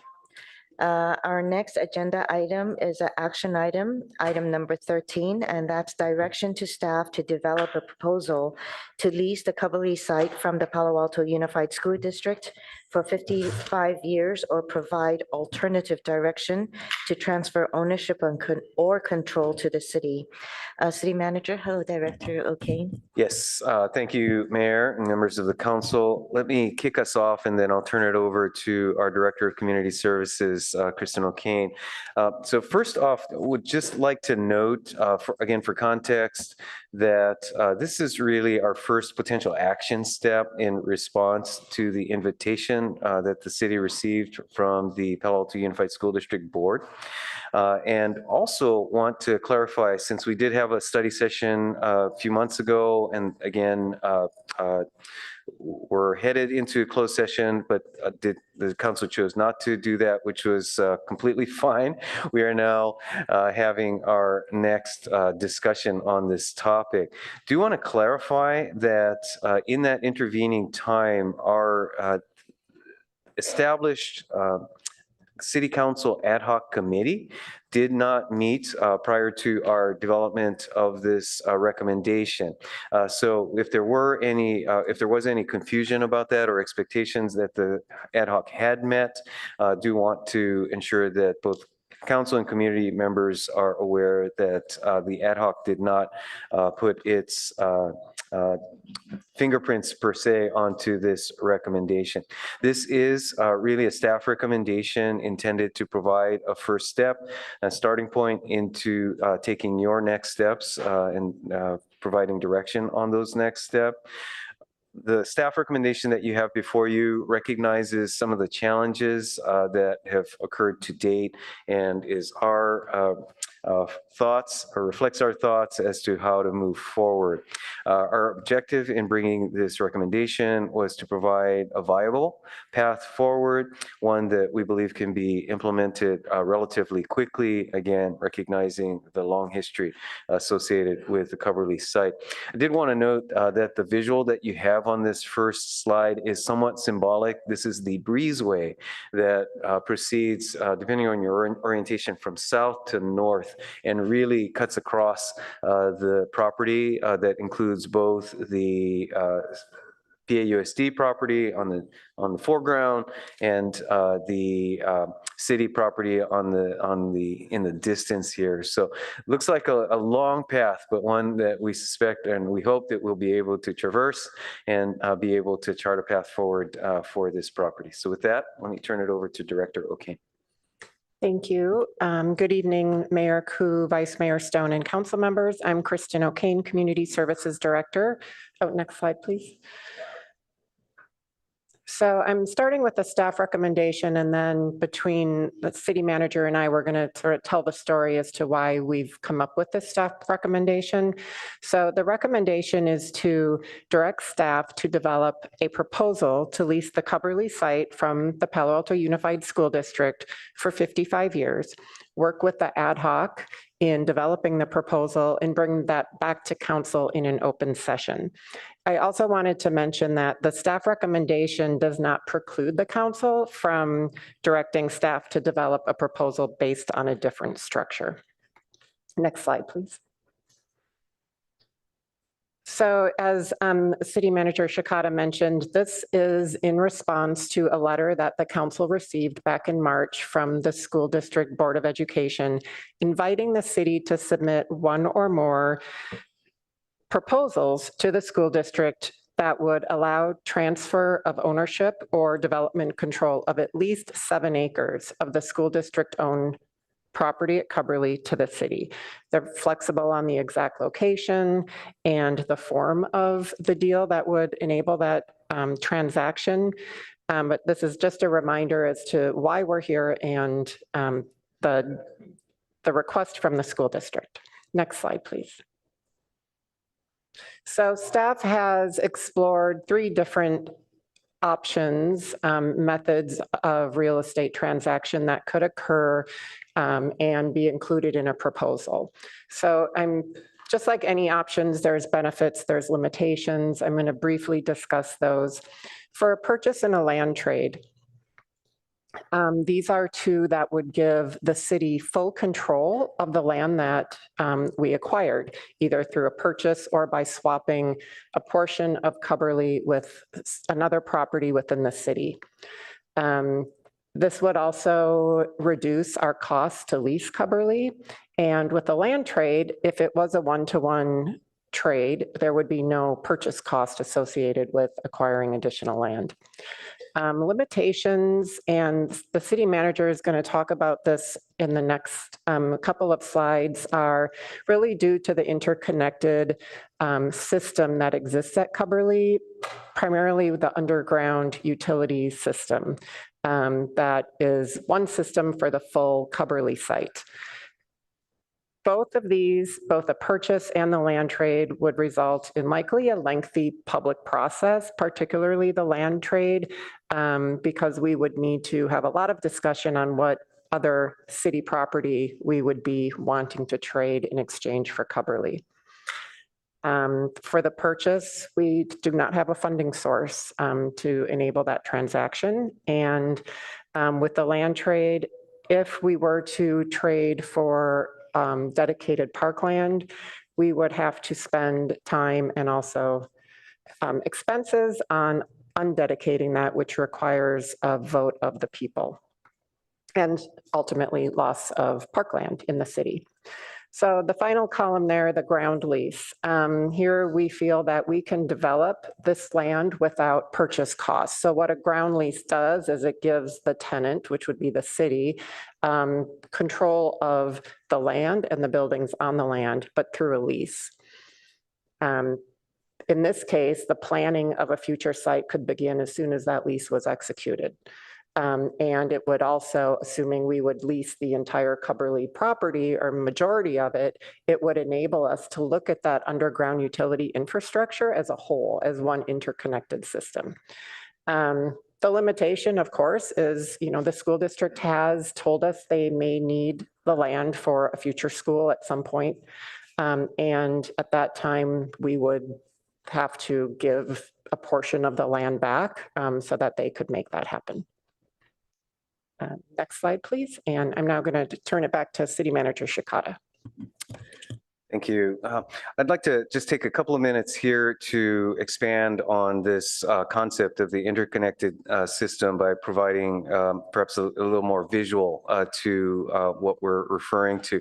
So on the right of this slide, you can see, again, the layout of the property with Middlefield at the top of the graphic, and the colors indicating in blue the city-owned property, in green the PAUSD-owned property, and orange PAUSD-owned property that is currently leased by the city of Palo Alto. Shown on the left really is the water valve, the main water valve to serve the property as a whole, which includes all portions of the Cubberly property. That's the blue line in plan view or aerial view shown on the right. And then also on that aerial view, you see a red square largely in the center of the Cubberly property, but notably on the PAUSD side of the property line that again serves the entire property. And also you can see a number, recognizing the colors, that there's something of a patchwork of what's city leased versus PAUSD operated properties or operated buildings, which are shown in yellow. Next slide, please. Just a little more detail on that. To the left here, I showed you the valve, the water valve that was on Middlefield Road. Here it's taking another view of that same water line, although it's under the concrete here.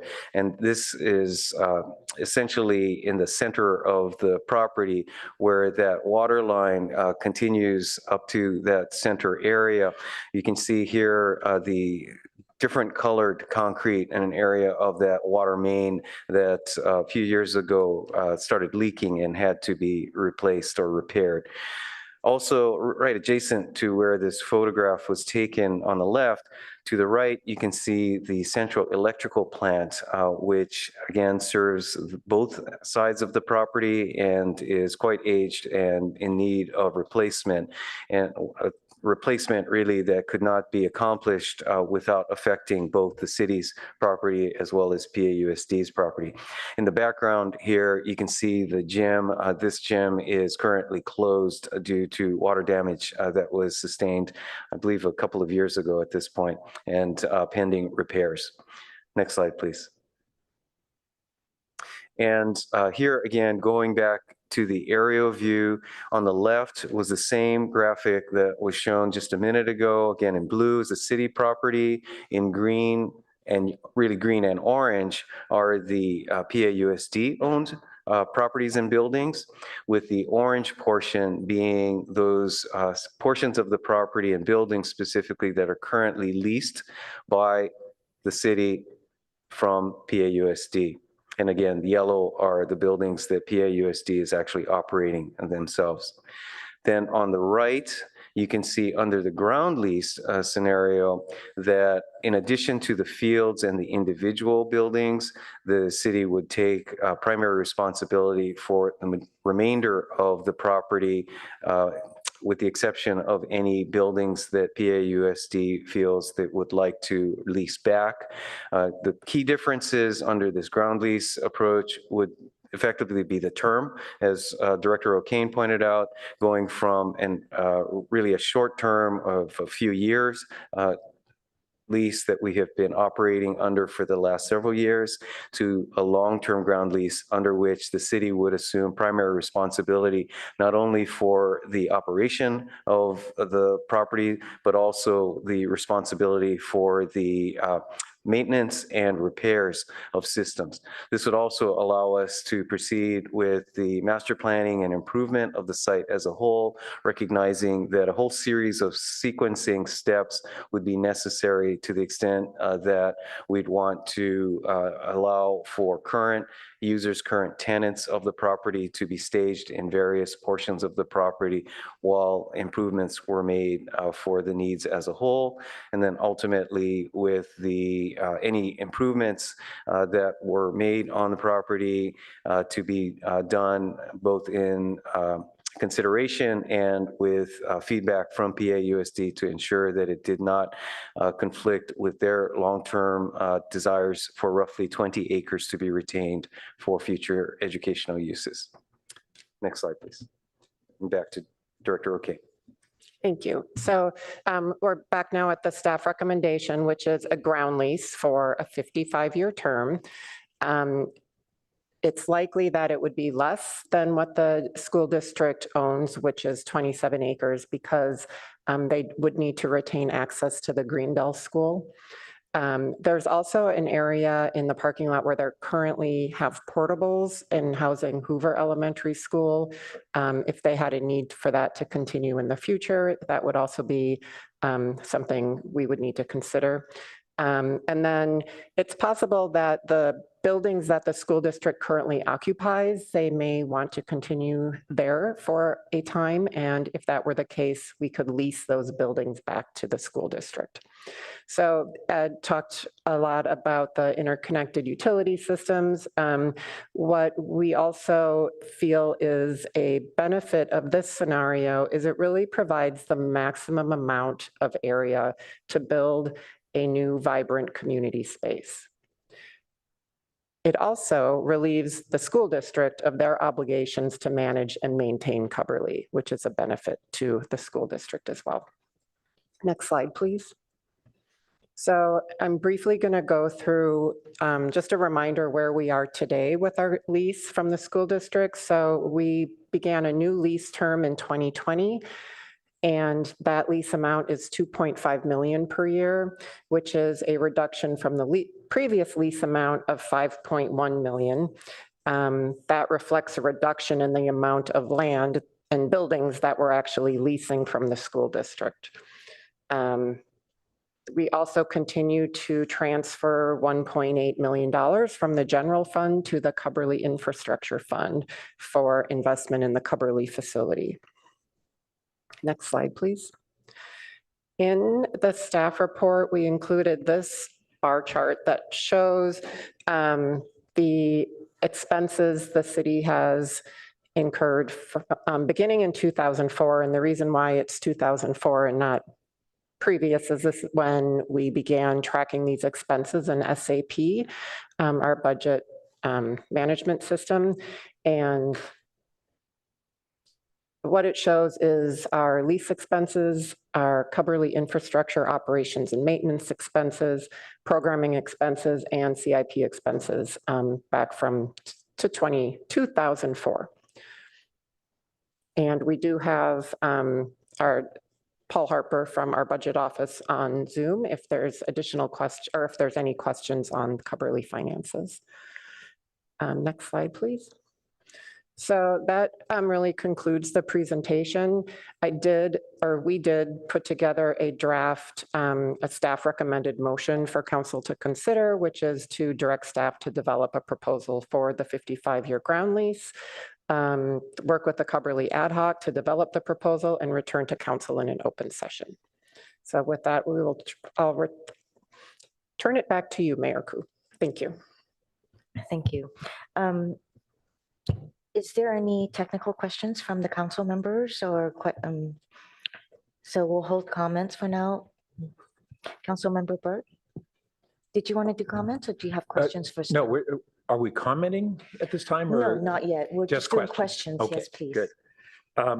So I wanted to first better understand what Director O'Kane had just referred to about that if we had a 55-year lease for nearly all the 27 acres, that somehow that would enable us to build on any of that, even though what I read in the staff report is that we would need to be prepared to return approximately 20 of those acres to the district if and when they need them for a school site.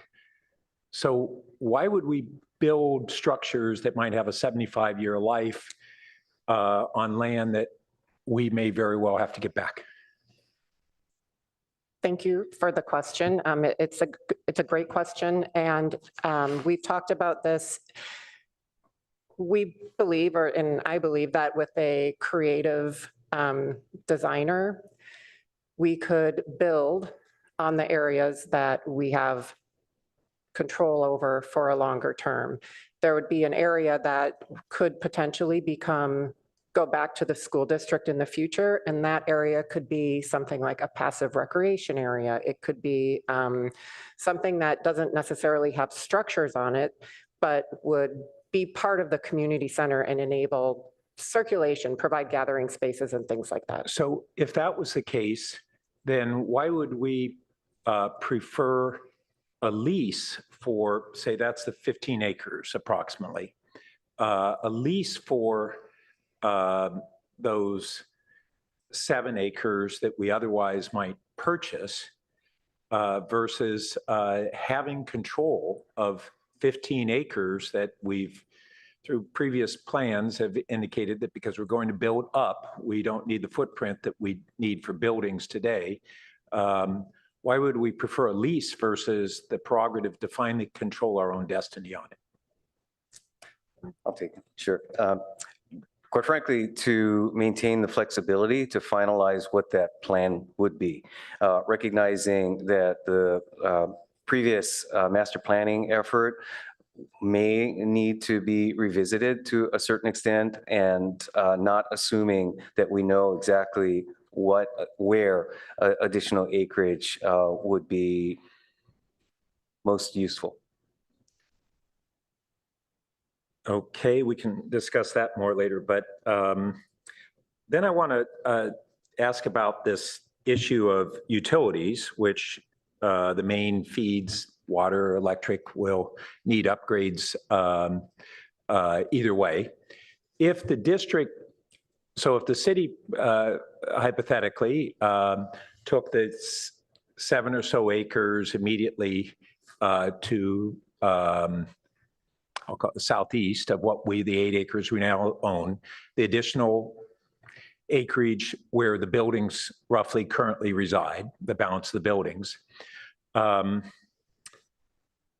That would still leave a sizable space along that side where the parking is and behind for the district to build a future school, and more than enough space for if we wanted to locate utility feeds on that land at the time that they did that. I mean, I'm assuming that if and when they ever build a school, they're going to need their own feeds either way. So that's doesn't really change based upon whether we have a ground lease or purchase an additional 7 acres and then have leases for the balance as long as the district allows us to. So why is that really a big issue on utilities? Well, perhaps rather than limiting my response to utilities, let me speak to the concept of the alternative of purchasing or acquiring, basically, well, purchasing the area that is currently built.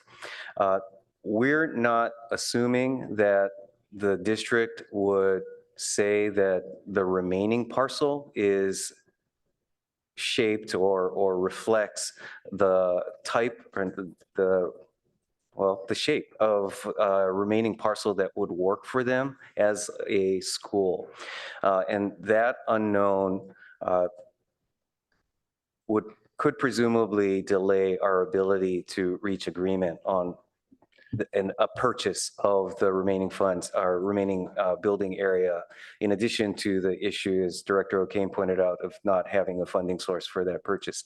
The other point to note is that even in that scenario, at least for the foreseeable future, we would need to continue to lease or otherwise depend on the parking lots, because the buildings have no parking areas, well, very limited parking areas other than that area that would remain the district's. Yeah, but as long as we're leasing the balance from the district, we'd have access to that parking. And then if there was finally the district in the future wanted to build a school, then that's the one joint structure that my understanding is that they've been receptive to doing with the city, and a parking structure could be built then.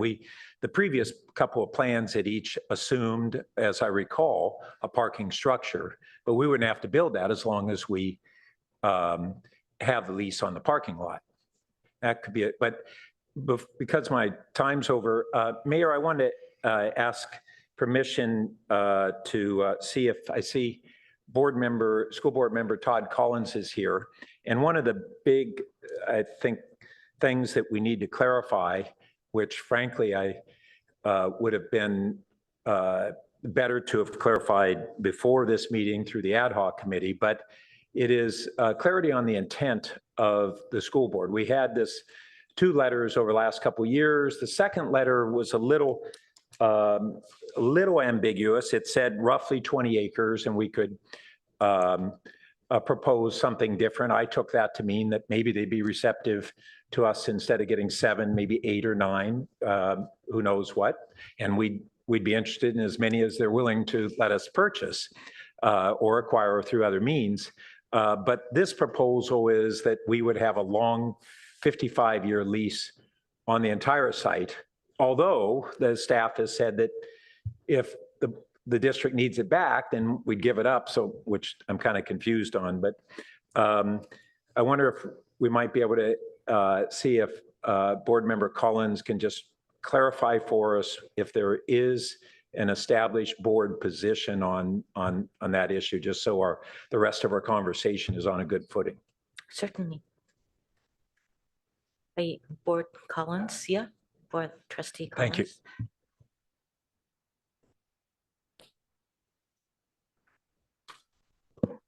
Thank you, Mayor Coop. I'm Todd Collins. I'm a member of the school board. It's nice to see you all. And by the way, my condolences over the terrible comments that you had earlier, and my compliments to Mayor Koo for the deft way that you handled those.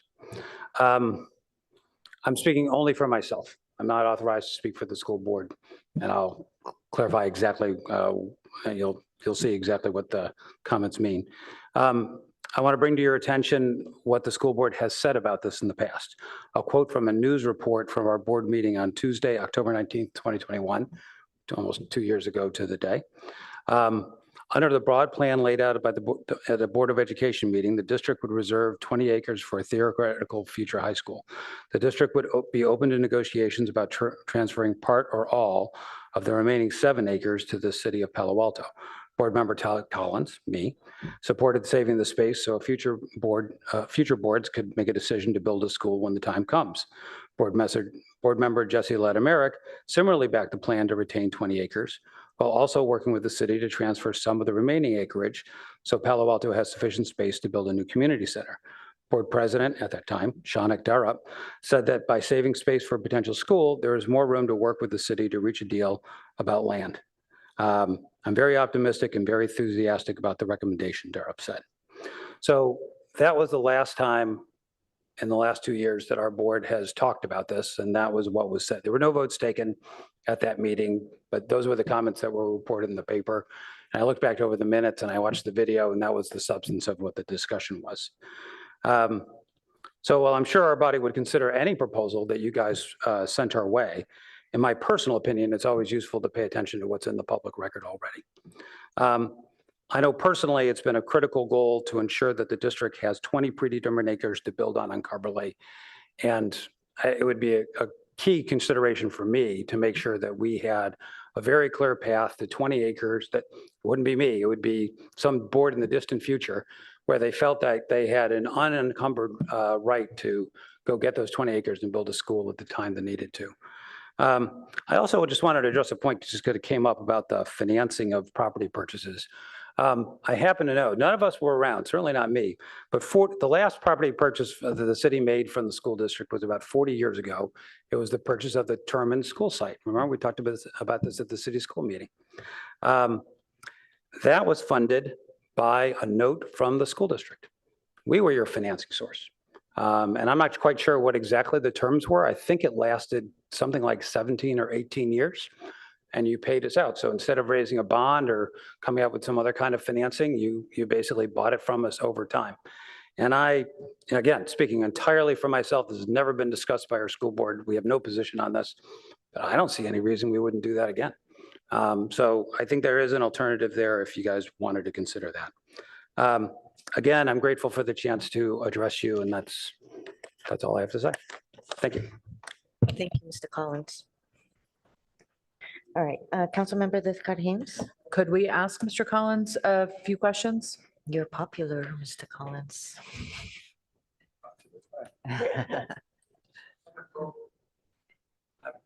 I'm literally just speaking for myself. I don't represent the school board or the district here. So as long as you Yes, understand, he's not right. So representing the school board. I understand what you've said. I respect that, of course. You were reading from the record from what year was that when you all? That was 2021. Okay. So in 2023, in March, we got a letter from the board signed by the former president, Mr. Darup. Are you saying that the phrase that he used, which I don't have in front of me, but that did seem to open the door to more acreage, was not something that the board discussed?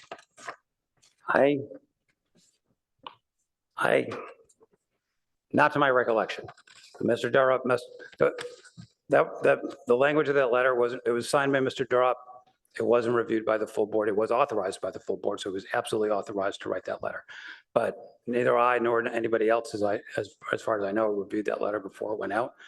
I know I personally was surprised by that turn of phrase because it didn't comport with my recollection of what had been discussed. But I could be wrong. I'm just working out my personal recollection. Okay, thank you. And this question of the 20 acres to be preserved for the future potential school, in your opinion, does it being acquired by, does the city's decision to go with a purchase versus a ground lease make a material difference to the preservation of 20 acres for a future school? Well, again, this is 100% my personal opinion, right? This is not the board speaking. The thing I would worry about is if you ground lease it. Usually when people ground lease something, they have the right to do what they want with it. That means you guys or some future city council might decide to build something on there. The presumption of a ground lease, and particularly one where there was some built-in right for us to call it back, I don't know what that would look like, but presumably that would be built into the agreement, it'd be pretty hard to do that if you built something on the piece of land that we wanted back. Because then we would be, we're trying to work together on this, and that would put us at odds. So that was something that, came to my mind as something that was concerned. Director O'Kane addressed that somewhat in her comments, or maybe it was City Manager Shikata, by saying that they would build non-permanent structures on that part of the land. But that would definitely be something that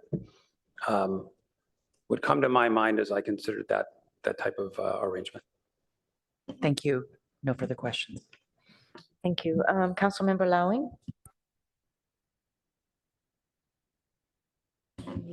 No.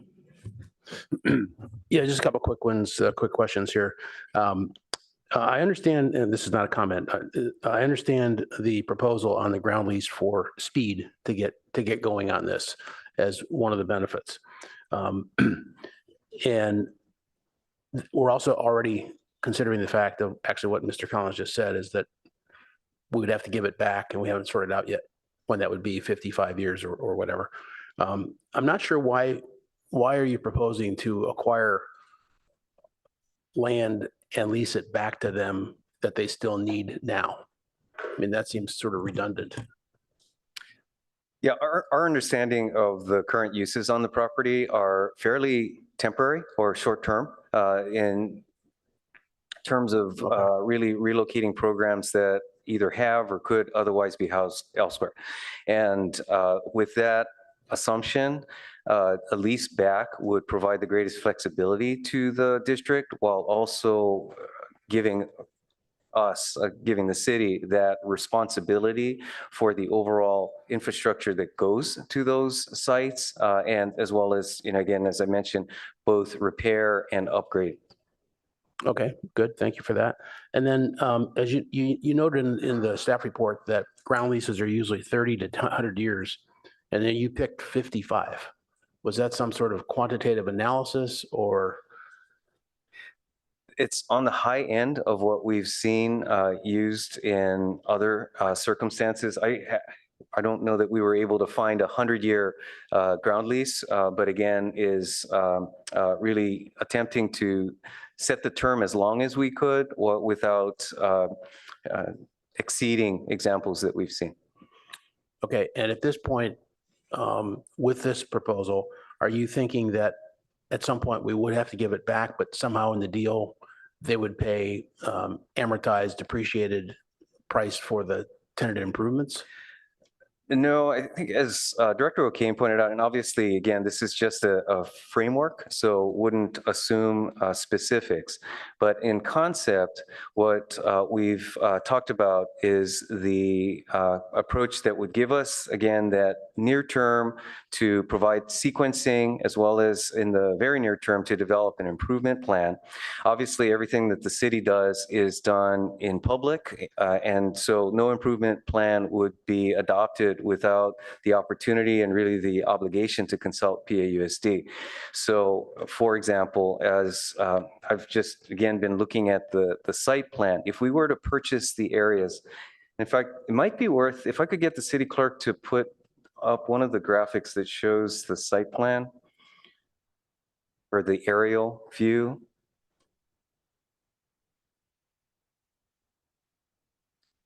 This might be helpful just to kind of see the effect.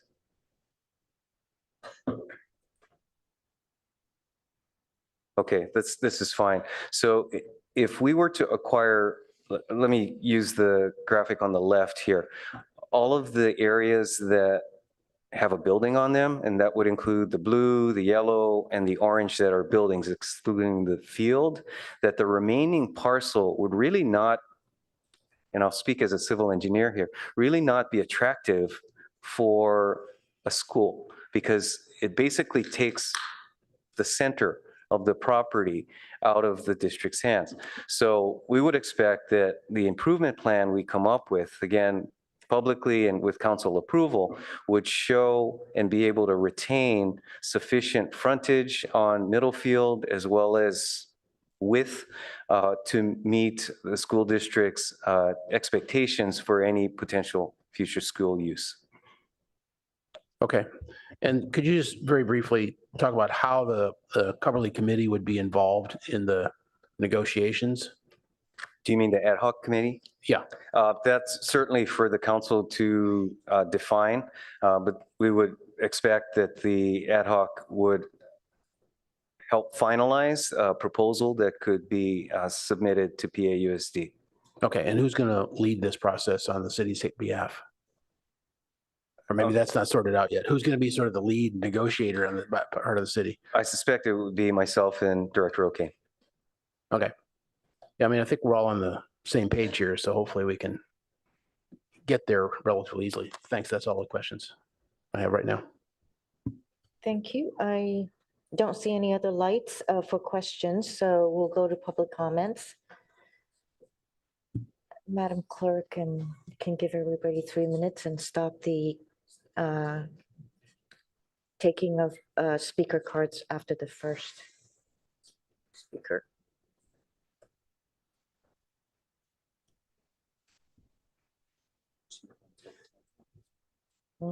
Oh, so now I think we see, I see there's 19 speakers. So let's go to 2 minutes. Our first speaker is Nina B.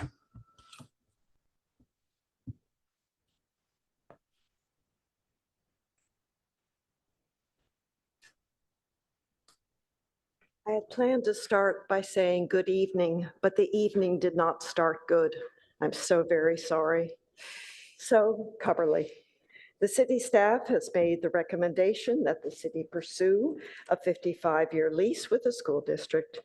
On the one hand, that sounds like a positive solution. On the other hand, for those of us who care deeply about Terman Park, their recommendation doesn't quite quell our concern. Why? Because the staff's report also states, and I quote, "A ground lease does not preclude a subsequent land trade," unquote. Clearly, the threat of losing Terman Park at some point still exists. Terman Park, a dedicated city park for 38 years, the only city park on the south side of Arastradero, a major community asset. We, the residents who want to keep Terman, a dedicated city park, have already submitted to you a preliminary Don't Swap Terman Park petition with 242 signatures. If there's any further mention of undedicating Terman Park, residents' protests will ramp up. This park plays too important a role for us in the neighboring communities to not speak out. A 55-year lease may be the answer for Cubberly, but bottom line, we, the supporters of keeping Terman a dedicated city park, want assurances from the city that they will take any idea of trading Terman Park off the table permanently. Thank you. Our next speaker is Ken H. Yeah, Ken Horowitz, longtime resident, and want to comment on this one and offer you an alternative direction, which is to fence off what you own, the 8 acres, and go it alone and build your own community center. 8 acres is plenty of space to develop a community center. On your screen is the community center that's going up in Menlo Park in the Bill Haven neighborhood, 48,000 square feet, which is just over an acre, 2 stories, going to have a gym, going to have pools, going to have everything you want in a community center. This has been going on and on and on. And this is another example of kicking the can down the road. 55-year lease, 5-year lease, 10-year lease. It's just never going to get resolved until you own it. And if you read the, can you scroll a little bit down on the,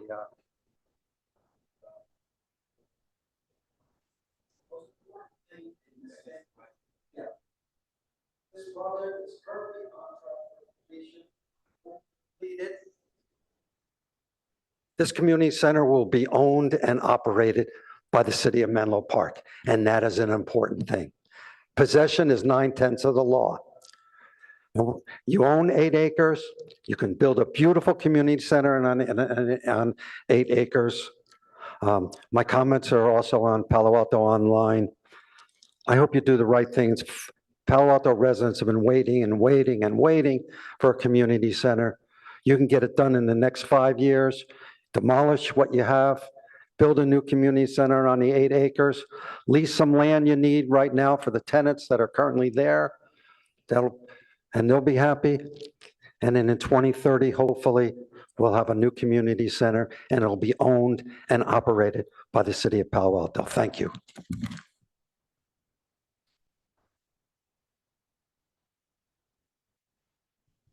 Our next speaker is Allison C.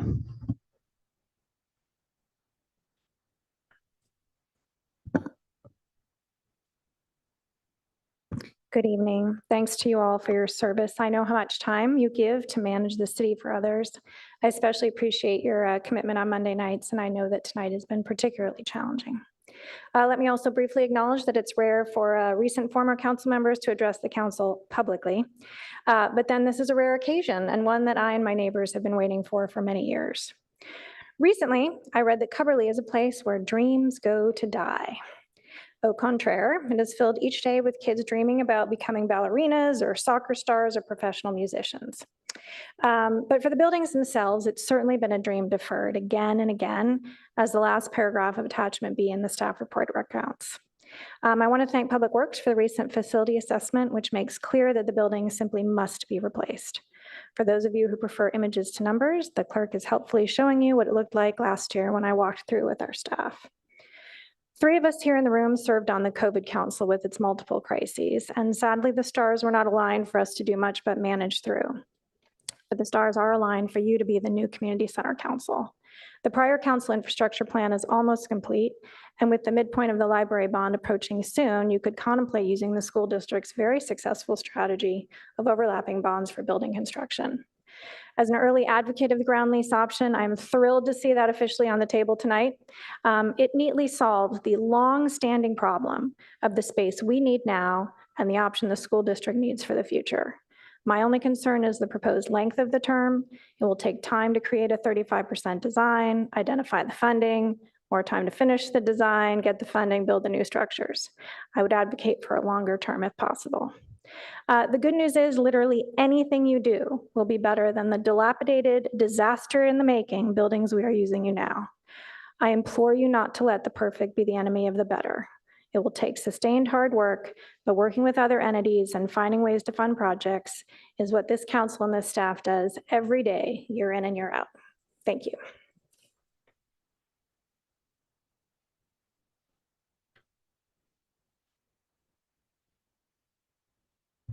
Our next speaker is Nancy S.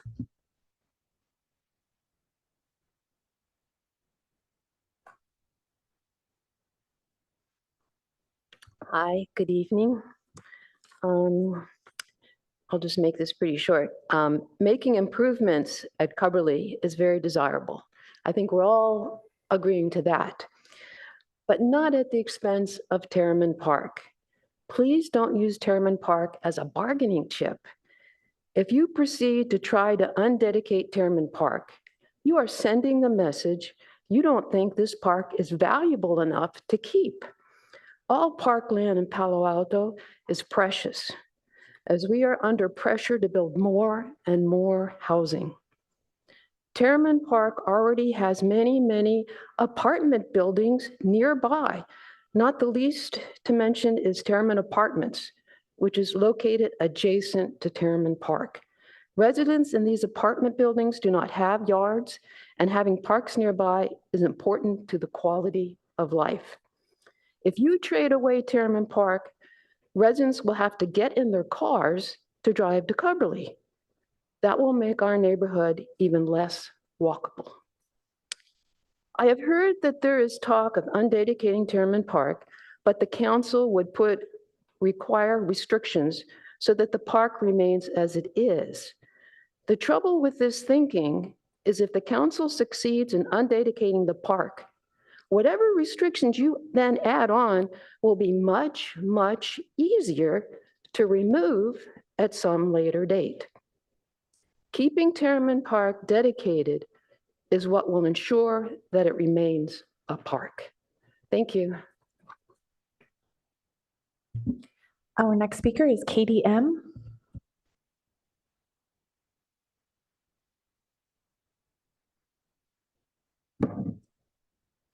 Firstly, I would like to say thank you for opening up this discussion in an open session so that we're able to have this transparency and discourse with the public. My name is Katie Mueller. I'm the Director of Community Development at Bowman School, which currently serves 300 students, 70 faculty and staff, over 450 parents, and over 1,000 alumni and former students at our 2 campuses on Arastradero Road. But before we had our own campus, we operated out of Cubberly Community Center.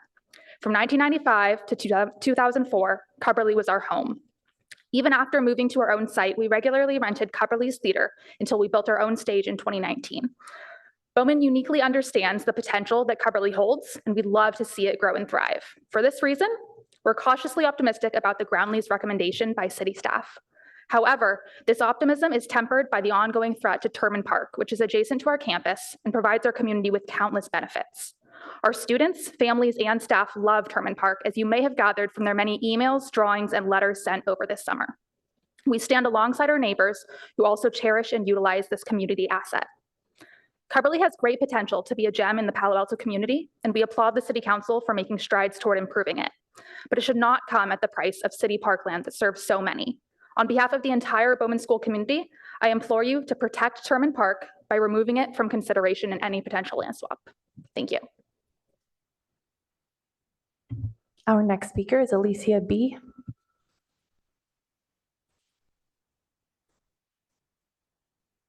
Hello, Mayor and Vice Mayor and council members. Thank you for your time.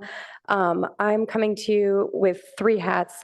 I am a teacher at Bowman School where Katie works. I'm a resident of Terriman Apartments, and I'm a coach of youth sports. We all agree that it's so important to have that vibrant community center in Cubberly, but please don't let it be at the expense of Terriman Park. Upon hearing the possibility that this park would be considered for a swap, I reeled. I talked to my neighbors. All of them were upset. I am a resident of an apartment with a 1-foot balcony that I can't put a chair on, and so that park is my backyard. As a sports coach, I take my cross-country team and my soccer team to practice on Terriman Field, and my fear is that although this land is not yet undedicated, it's a slippery slope to lose the land as that sacred green space and that practice space for my students.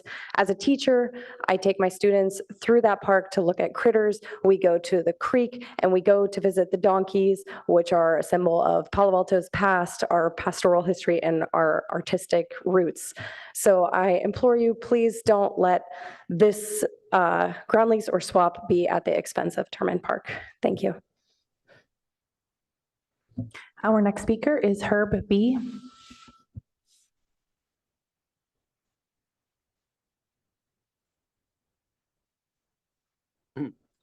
Thank you, Mayor Koo. I didn't believe that the agenda item description permitted options other than acquiring the whole site, as opposed to having some of it retained by the school district and some by the city. That would be concerned if someone wanted to challenge whatever you did. Since the passage of Proposition 13, the school district has relied upon revenue from the city to subsidize the school's operations that were previously done by the school.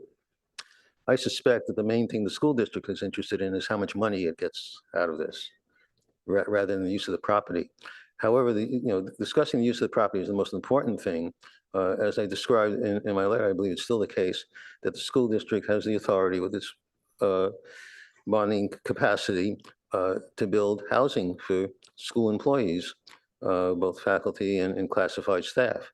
And that'd be a better solution for that use than trying to get some sort of tortured reasoning to support something else for a for-profit developer. So I think when you're considering that, it's kind of hard. If you're meeting, if a ad hoc committee is meeting in private or the council's meeting in private, and then you want to have the same discussion here, that doesn't make any sense. You should come with a recommendation from that committee rather than a recommendation from staff. And so that's just my feeling on that. And having a single member of the board speak for himself instead of having someone who represents the school board speak before you also doesn't make sense to me either. That these are not decisions made by people who know how to make a good argument by getting someone to say something in the minutes at a board meeting, a commission meeting, and then writing a letter quoting that person. It's more important that we have a forthright and honest discussion and looking at all the options. Because if we don't, I think it's going to Your come back time to is haunt up. you. Our next speaker is Jeremy E.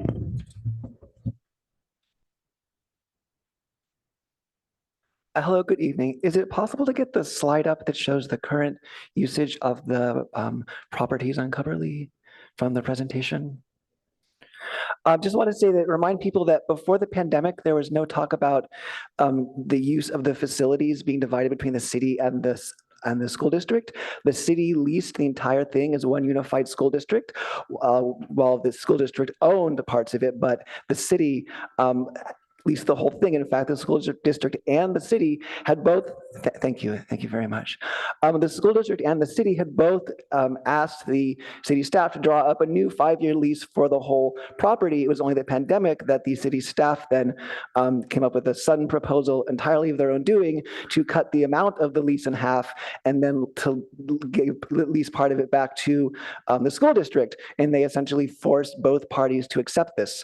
So I think it's kind of important to remember that this proposal actually, ironically, kind of seems like an attempt to return to the previous status quo of the city controlling the whole property, but this time with a ground lease, which I guess the idea is that you have more control, but it doesn't really seem like that would necessarily work if you're maintaining buildings.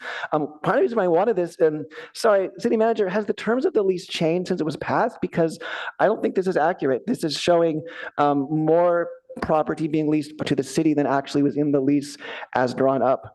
So I just want to point that out. I don't think that's accurate because the whole point was that the city said, oh, we'll lease the theater because we can make money off of that, but they didn't realize that the music building was used as a dressing room, so they didn't lease that. But this, I believe, shows the M wing also as being leased to the city, which was not in the lease as it was put together. So I'm a little confused by that. So I'm not sure if this is actually entirely accurate. So you might want to check on that.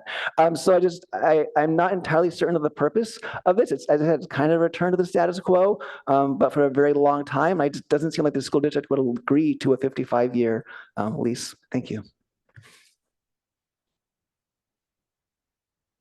Our next speaker is Gail R.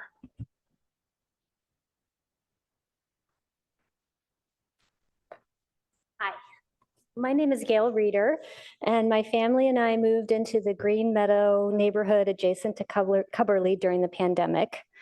Looking for ways to connect, I learned about ballroom dancing at Cubberly, and my husband was thrilled when I learned I could also volunteer for the once-a-month book sale at Friends of the Palo Alto Library. I am honored now to serve on the FOPAL board, and I have a few statistics to share. We receive about 40,000 books a month from the community. People love donating their books to FOPAL, knowing their treasures are made available to friends and neighbors, and that proceeds of our sales go to our Palo Alto library system. For the second year in a row, our grant to the library will be $150,000. Prior to the pandemic, that grant was $200,000. Our monthly sales attract up to 2,500 customers. Post-pandemic, we see closer to 1,100. We are supported by over 200 active volunteers. We operate with 1 paid staff and a very tight budget. We have demonstrated good stewardship in the maintenance of the facility, but investment in the infrastructure is really needed. We have people from all around the world at Cubberly teaching, learning, dancing, making art, competing in sports, and selling books. But most importantly, people of all ages do this together in a shared space. Much of life now is so segregated by age. What I treasure most deeply about the Cubberly space is that diversity in age. Students throughout the Bay Area volunteer for our coveted volunteer spots. We have close to 50 new middle and high school students each year signing up. Finally, we have a section of books we call high value. Our sorting team sets aside books they recognize will command a high price, and we put them into a separate process from the monthly sale. You have an opportunity here to recognize the high value work going on at Cubberly right now. FOPL needs a decent facility. Your time is up. Our next speaker is Nancy C.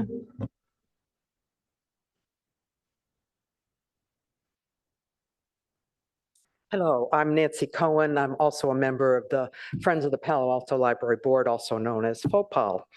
And I strongly urge the council to pursue a plan to gain use of most of the Cubberly acres for a vibrant and useful community center, as Mr. Shikata and Ms. O'Kane have recommended. A vibrant community of tenants and other users struggle with the disrepair of the current buildings that are long past their useful life. Wires stick out of holes, walls are crumbling, toilet facilities are few and antiquated. Replacement is necessary. In 2018 and 19, I participated in the Concordia community groups coming together for a planning process for a design of a new center that would serve many purposes. Concordia listened to the needs of FOPAL as well as other tenants as to what was needed. The citizens brought new ideas to that study, and then the city and the school district gave up on implementation, and I hope that direction has now reversed. The introduction to the Concordia plan stated, the plan will transform an existing dilapidated site into a state-of-art facility that can serve both city and future school needs. The plan creates 70% more green space than currently exists on the site, while more than doubling the indoor area. After full build-out, the site will include approximately 525,000 square feet of public facilities, including a community center, a school, offices, and shared use facilities. And it goes on from there. That description is a bright light for Cubberly. With some tweaking, depending on the acreage plan, the plan could be used to replace the dilapidated space now there. I also urge the council to pursue the current thinking of the school district as to their need for a future school. Thank you. Our next speaker is Greg S.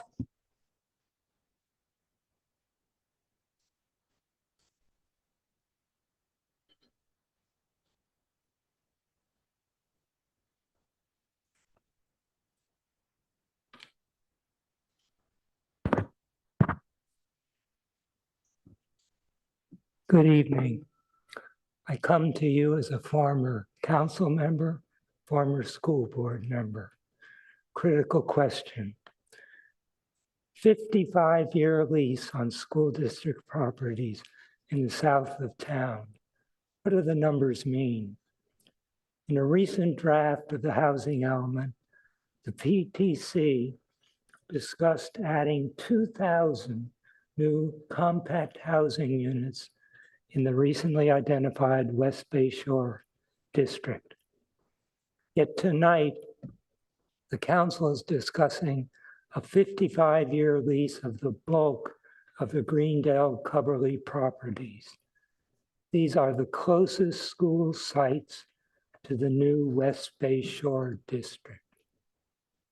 Is this part of the San Franciscoization of Silicon Valley?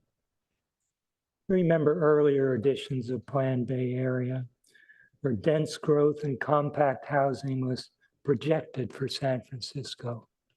The outcome was declining jobs and the lowest ratio of its population between 5 and 17 of any big city in the country.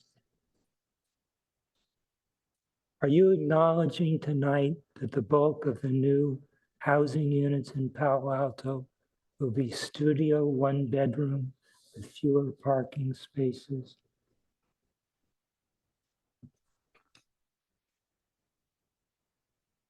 Rather than work to change the nature of our community, what can the council do in dealing with the schools? Your job is to articulate for us the long-term connection between our housing element and the future needs of our schools. Be explicit up front.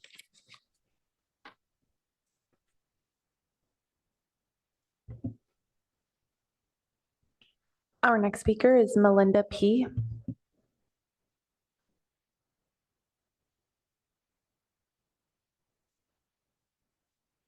Good evening. My name is Melinda Perry, and I am here to speak for Friends of the Palo Alto Library. FOPAL raises funds for the city library through its monthly book sales at Cubberly and through its online sales also run out of the Cubberly site. Since our inception, we've given over $3 million to the library. Our sales are held in 3 sites on the Cubberly campus, 2 in modular buildings on the far northwest corner and the far southwest corner of the campuses, and 1 in a classroom near Middlefield Avenue. Every month, we haul more than 20,000 books from our donation site in the northwest building to the other 2 sites. This is incredibly inefficient, and it's really hard work. If we were in a consolidated facility, we would be much more efficient and we would save our backs. The monthly sales provide crucial revenue for the library programs and for the permanent collections. It's also a monthly event, the sales event, that is beloved by many in this city. We strongly urge you to rebuild Cubberly quickly. Most of our 350 volunteers are retirees, and we all say the same thing. It'll never get built in our lifetime. Please prove us wrong.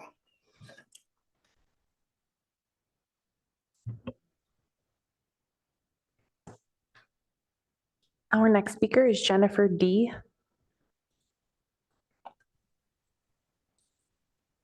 Hello, can you hear me? Yes, we can. Great. This is Jennifer DeBrienza. I'm current president of the Palo Alto School Board. I just want to clarify that the board met in closed session in February of 2023 and discussed this issue. We settled on the contents of the letter that you have and directed Mr. Darup to write up the letter. I looked it over and it did, and it does comport with what we discussed in closed session. To clarify, it specified our preference to retain 20 acres for future school development, but we were not automatically foreclosing a deal that might include a transfer of more than 7 acres. And asked you to please propose things that seemed to work for you. We continue to look forward to those proposals and are happy to entertain them when they come our way. Thank you.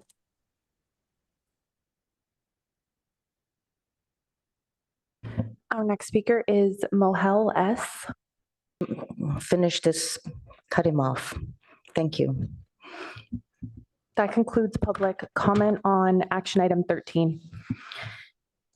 Thank you. And all right, we're going to return back to council for questions, comments, and motion. I also wanted to see if we want to move item number 14 to next week. Council colleagues. City manager, which. Certainly at your discretion. We do have representatives of the Cities Association here, but again, recognizing the hour, could certainly make that call. So I want to inquire with my colleagues, their thoughts about postponing item number 14. This is- Madam Mayor, also another option would be to hear a staff report and including the representative from the cities association, and then continue the item to a date uncertain for public comment, discussion, and direction. Thank you for that suggestion. Would that be all right with council members? Thank you. So let's just do that. Okay, so we can continue with this item. Back, Council Member Venker. Thank you, Mayor Ku. And I also want to thank PAUSD President Jennifer DiBrienzo for calling in and clarifying that there had been a conference at the school board that precipitated the letter being sent. I think that's helpful to know. First, I couldn't agree with former council member Cormac Moore. I would love to see us do something tonight if at all possible, because just about anything would be better than what we have now. That said, I do have a couple of comments / questions. Just first off, of the three options, I am not very interested in the land swap for Terman Park. And so what I would like to do is to ask a couple questions that help us determine between the purchase of the 7 acres that seem to be unequivocally offered to us by the school board, or whether we would want to seek purchasing more, or whether we need a ground lease to much more of it, if that is available, which seems somewhat unclear to me. There are two issues really that would help me analyze this. So the first one is, how much space do we really think we need? And I know this is a chicken and egg problem. It's hard to plan for something when you don't know how much land you have. It's hard to know how much land to get when you don't have the plans baked. So I totally appreciate the dilemma here. But I'm wondering if we take the 8 we have now and added 7 and got the 15, could that be enough? I was very interested in the comments that Mr. Horowitz made about perhaps less space being enough.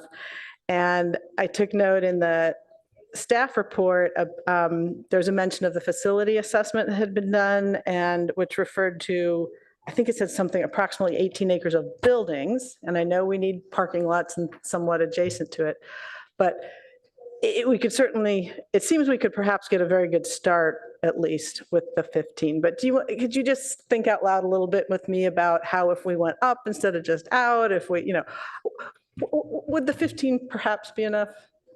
Sure. That's a great question, Council Member. I did a little bit of research on other sites and what they have on those sites. For comparison, if we go with 8 acres, the JCC, the whole campus, not just the community center, but the residences, is a little bit over 8 acres. There's a lot there encompassed in that space.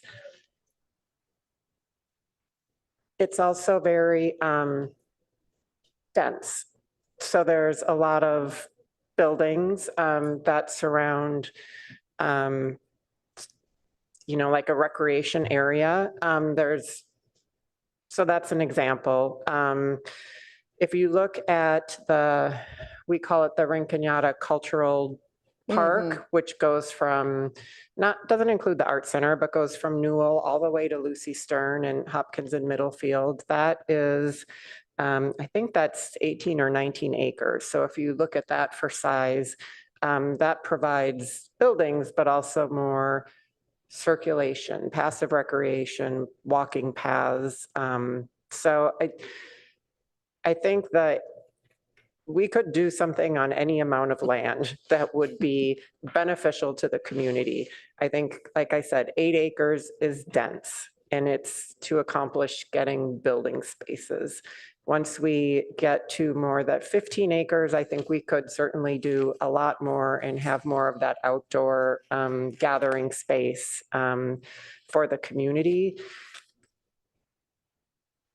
We also have to consider parking and things like that. So I know that doesn't specifically answer your question because like you said, it's chicken and egg. It's chicken and egg, and we could put something on any amount of land and have it be beneficial to the community. It's, you know, sort of what we want that to be for the community, you know, multi-generational, multicultural, a place for the community to feel welcome and part of something and gathering spaces. You know, the more land we have, the more we can facilitate that goal.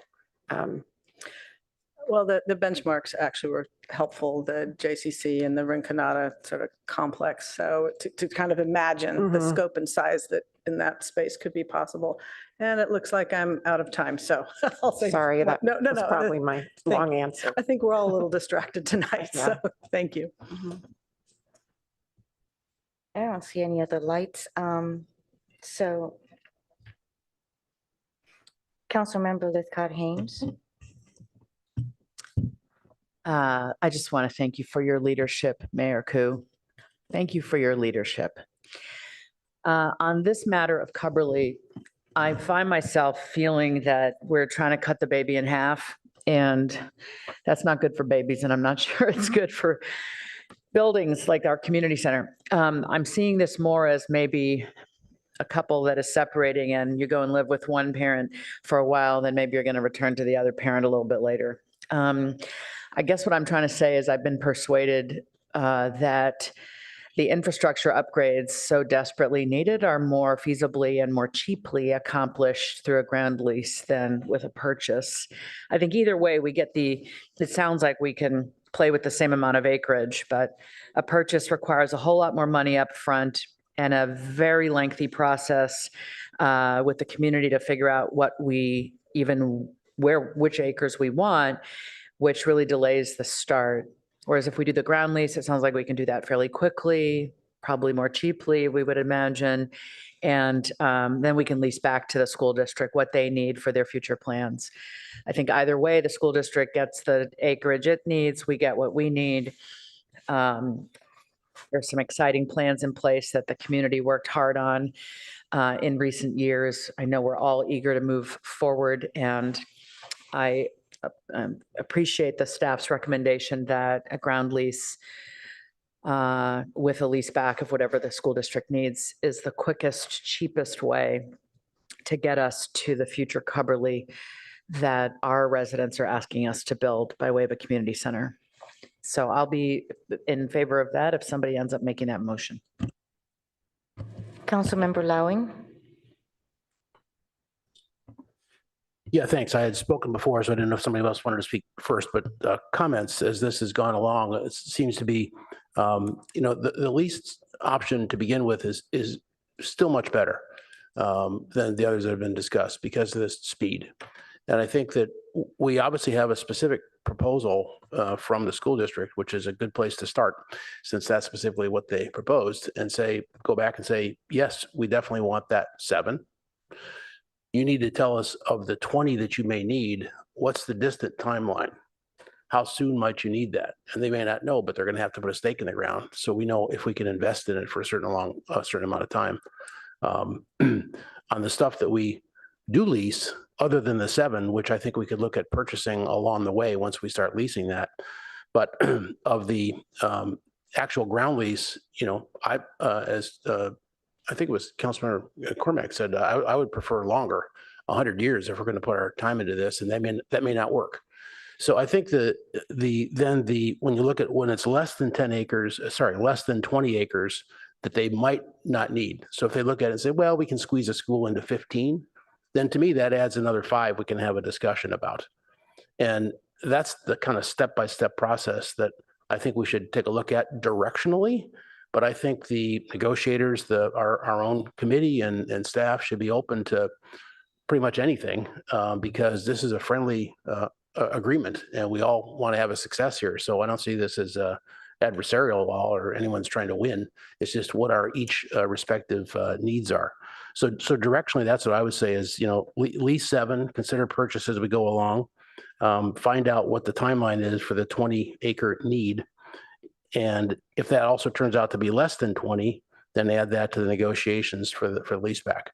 What I don't think we can do from what I see on the table is a 55-year lease back of everything. I'm sorry, 55-year ground lease with lease back, because we don't know yet when they're going to need it.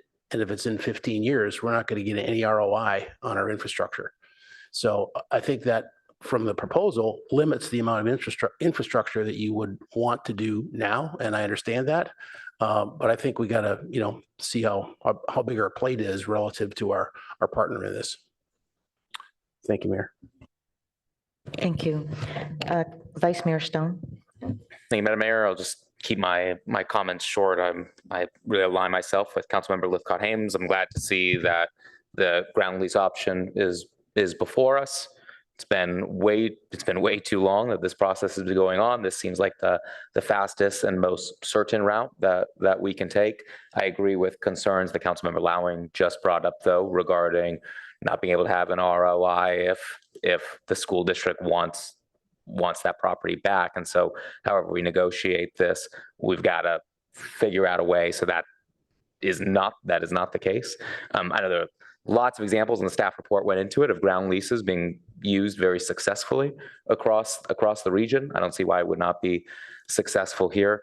I'm not interested in a land swap and removing Terman Park outside of the control of the city. I think the residents spoke very articulately tonight and passionately over the past couple of months regarding the need for that to stay within the city's control, and I have no interest in losing that. And I think we have seen mistakes made in the past when land is given up, and oftentimes that ends up being a decision that local governments have regretted. So glad to see this proposal brought forward and willing to support it with some modifications to address some of the concerns raised tonight.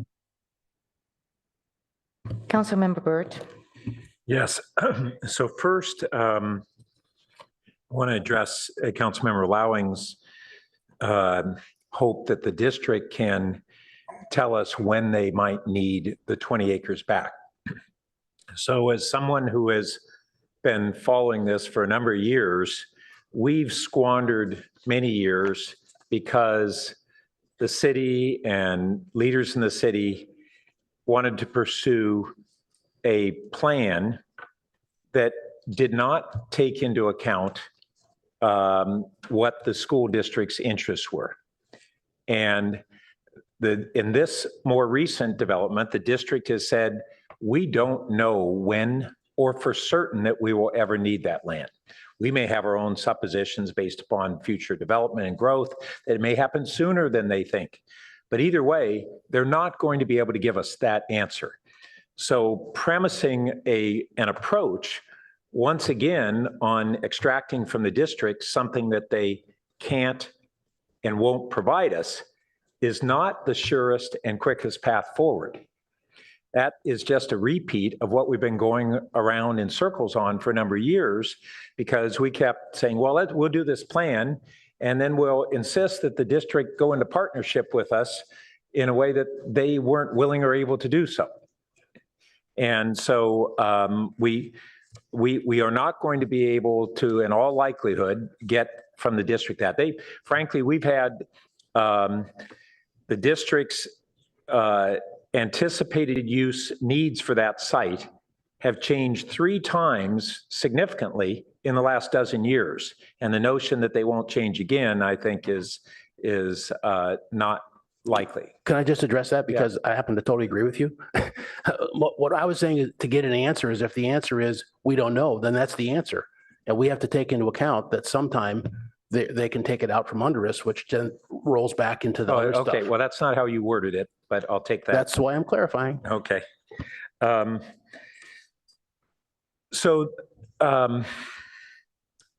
What we do have at this time, though, is a collaborative negotiating partner. The district wants to help us come to our outcome. And what they've offered is a preference that they retain 20 acres and some openness to 7 or maybe something more. If they were willing to either sell us or a lease that would be for the term of buildings that we would build there, which is probably like 75 years, then that's, I'd take as much land for either of those circumstances as they're willing to give us. But there's nothing in their letter that indicated that they were willing to cede us all 27 acres for 55 years. It's just not there. And one of the concerns I have with the process that we've gone through on this, not only last month, a proposal to have all this discussed and decided in closed session, and then only after the final terms of the lease were roughly negotiated would it then come to a public discussion. I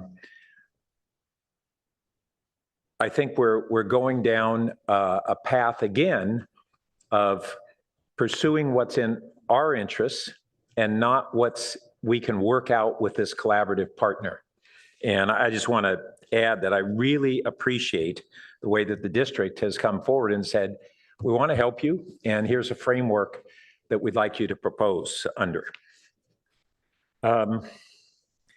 So going back to the lease versus buy, I remain convinced that if we want to be able to act at Cubberly, we should take advantage of an opportunity to acquire 7 or maybe a couple more acres than 7. I don't expect that they're going to go a lot further than that, but we asked them. And this is what could have been done through the ad hoc committee with school board representatives and clarify this so that we're not doing a bunch of opinions and guessing as to what their response will be. We simply ask them. And I think we'd be not well advised to go out of this meeting tonight with a direction to pursue something that seems to be at odds with what they asked or offered us. If we want to authorize the ad hoc committee to include that discussion and explore it, and if they pleasantly surprise us, great. But we should have a parallel path that is one that's more aligned with the letter that we received from them. And that would be to, in my mind, explore a purchase, hopefully with them carrying a note like they did on Terman Park. And we obtain that additional 7 or maybe a few more acres, and we can do what we need with that. We're going to build up rather than out. And all the Concordia plan and the previous tentative design have all assumed that. And even the district's letter talked about how actually the building footprints are relatively modest today. And so it's correct that we could probably achieve the community center that we want on as little as 8 acres, but that's far from ideal. If we have 15 acres and we build up, that's a lot of land to build out on. Then we would lease the balance for as long as they're willing to. And frankly, take back what occurred in 2020 of forcing them to take back land. We'd take it all back, continue to lease all the fields in the parking lot for as long as they're willing to let us do that.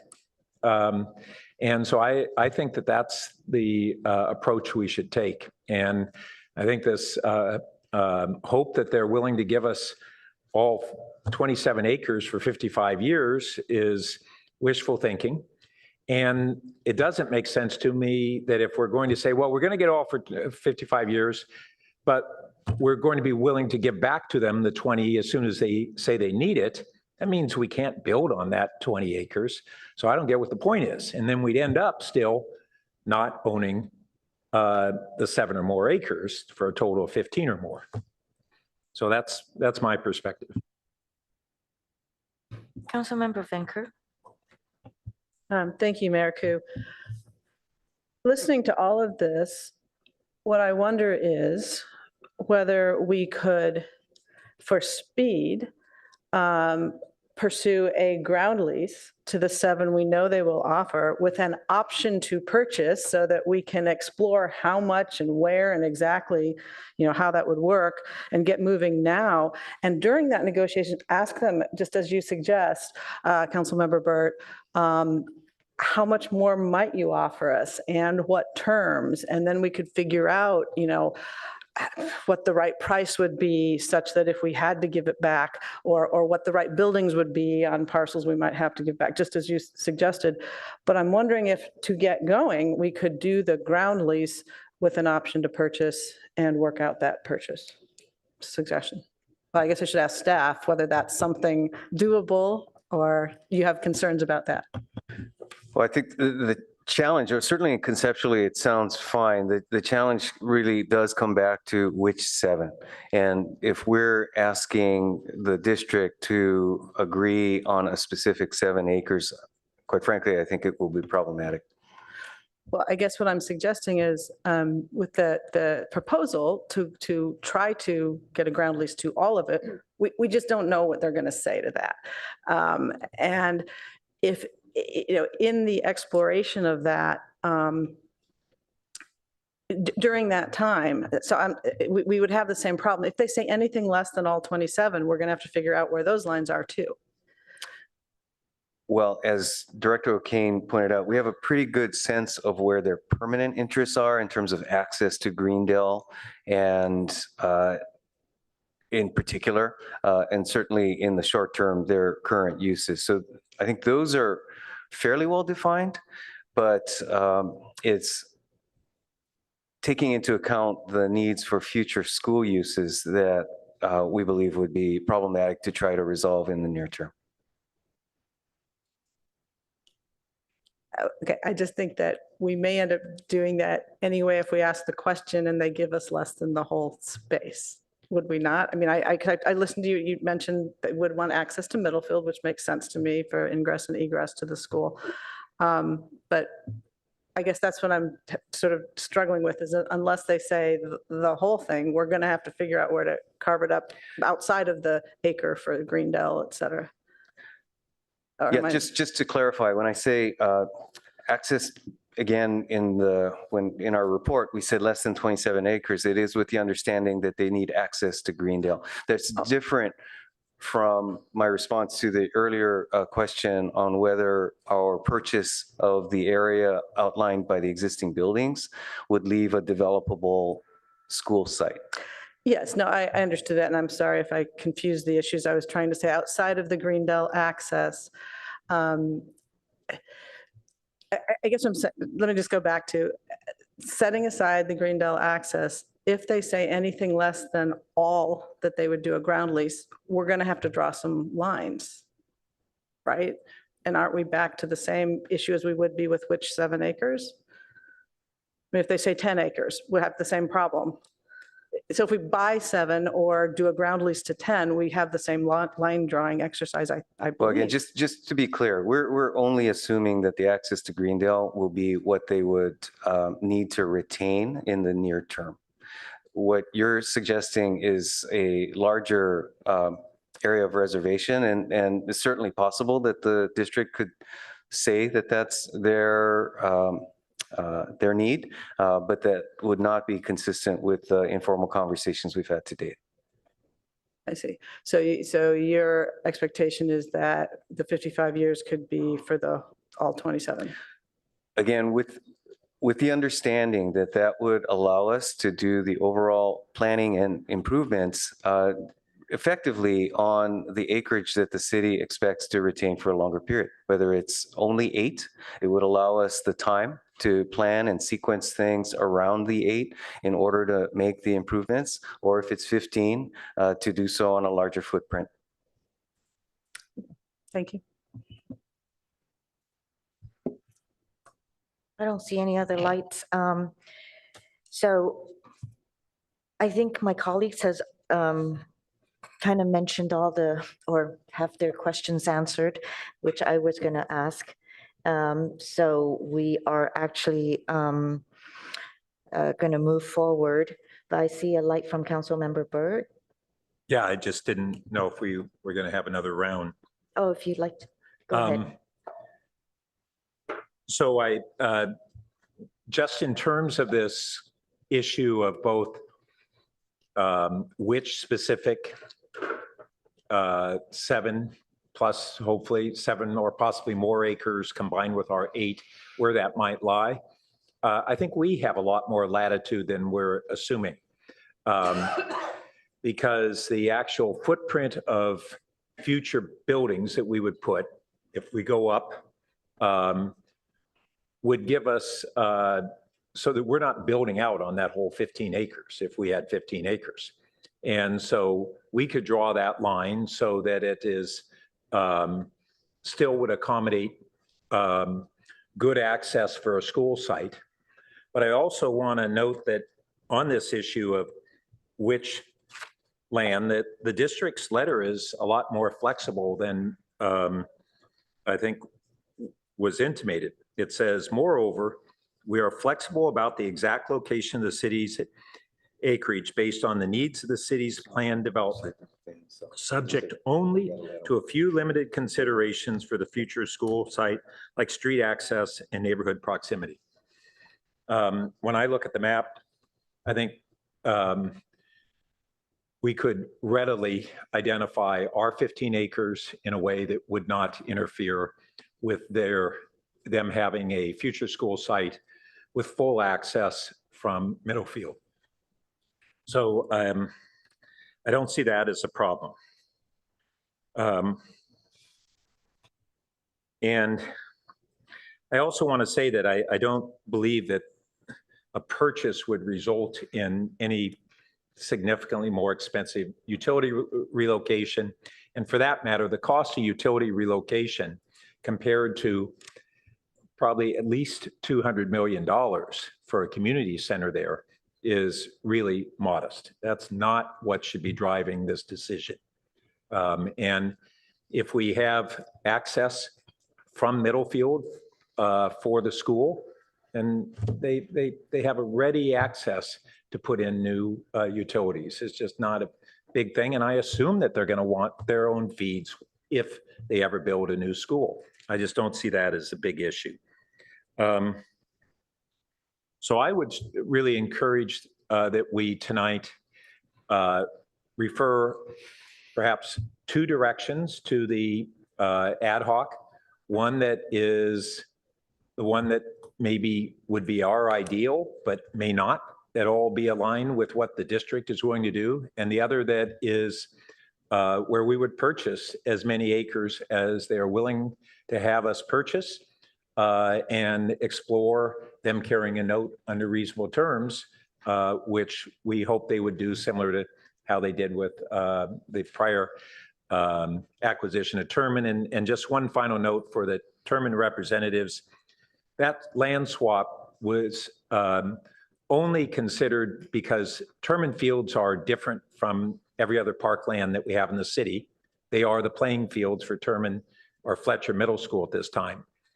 But the interest that certainly I ever had in a swap would be if in perpetuity, we kept the same access that they have today, no change. And in discussions with some of the school officials, they've clarified that they just aren't comfortable with encumbering land that they own in perpetuity and restricting uses, even if they have no intention to use it for anything other than playing fields. So I just don't see that as a viable option for that reason. Okay. Thank you. So we'll just go back. I think there's also some questions that was in the staff report that perhaps you'd like answered. Let's see. There's 2 questions. Review the different real estate methods to acquire land. Should a development plan drive how much land for Cubberly should be acquired? Should the land transaction precede land planning efforts is the second question. So I kind of look at the first question didn't that already happen and effort and money was spent and we didn't come to a meeting of the minds, and so, or is that something you still wanted answered? At this point, I think that the recommendation and the options before you are means of responding to those questions. So I think that we do not need to revisit those questions at this point. Okay. And then in terms of some staff questions for clarity about what is the process the city council would like to use for discussions and communications with the school district. Another one is what would the city council like to include in a proposal to the school district? I guess that would be the motion. Oh, it's in the staff report. Let me Yeah, see. this here. is package page 181, and that was actually a recap of what was posed at the study session earlier this year. So given the Do you have discussion clear? that occurred, I think that we've actually got general clarity, although again, depending on the motion, if council does proceed with action this evening, that as was noted, one component of our recommendation would be to ask the ad hoc to help further define the approach to each one of these items. Okay, very good. And so with that, we can go to a motion if we have one. If not, then I would move that we forward the staff's recommendation and to look into a longer-term lease and also to take Terman Park off any discussion for land swap, including in the future, any dedicated parks or even community centers. And also to look at or to have to explore financing using negotiating with the school board for a note, or even looking at a lease with option to purchase for the 7 acres or more that that the school board is willing to allow us extra land for. I'll start from there and see if there's a second and open to modifications.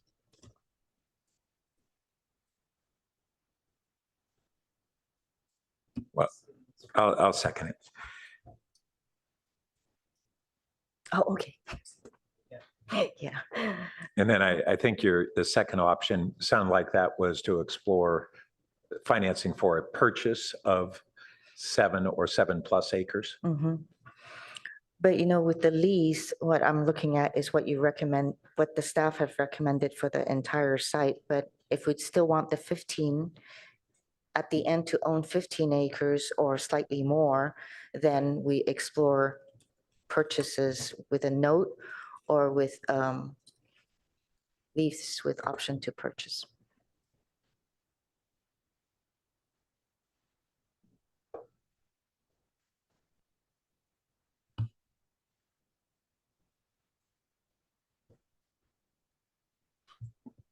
I think the city clerk's working on trying to get that transcribed. That was a lot. So the mayor said I could ask a question in the interim. Would it make sense to just add to that, or either have an assumption or add to that, once that's done, then it's time for a conversation with the city, the ad hoc and school board representatives to just kind of kick things around? Well, was that referring that to the ad hoc? Yeah. Yeah, I mean, the heard. motion is referred to the ad hoc. Right, but I'm saying that I don't think you have to come back to us if it's time to, after that, go and have a conversation with the school board. Exactly. Right, so I just want to make sure that was clear. Yeah, okay. Thank you for having that clarification.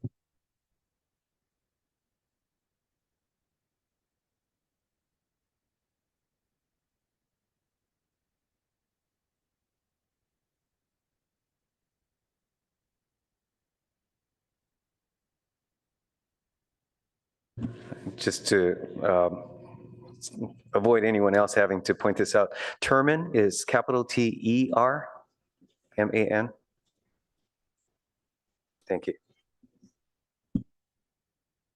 And then, so we're going to break this into A, B, and C of referrals to the ad hoc. First, A being, we put a colon after 2, A being develop a proposal, blah, blah.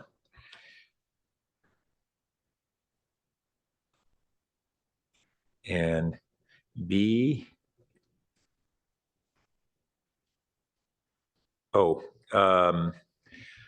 well, I think this work with Cubberly ad hoc to develop proposal will go up as kind of a preamble to all 3 of these, correct?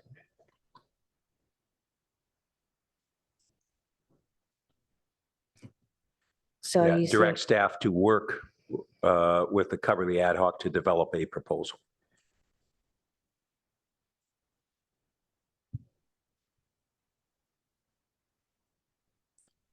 Okay, and then C is below under B where we have and. Is that right? Yeah, I think we'll need to rephrase that. So afterward, school board, I think it becomes C. And we'll tweak the wording on C, I think. Okay. explore instead of, And then, yeah, determined park is a D. Taking that off of consideration.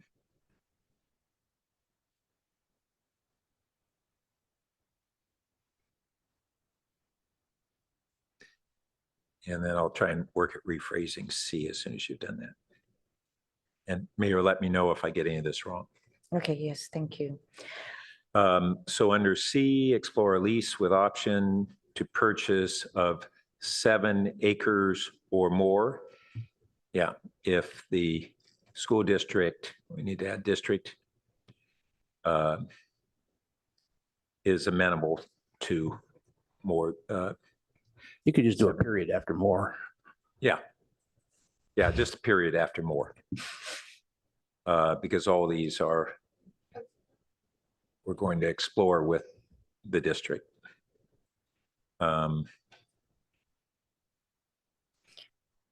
Okay. I would like to rephrase D. It will be remove term and park from consideration.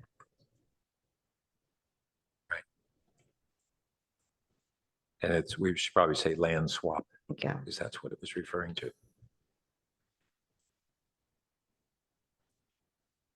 The land swap would follow term and park. So remove consideration of term and park from a land swap? Remove term and park land swap from consideration. Is that okay? Yeah. Okay.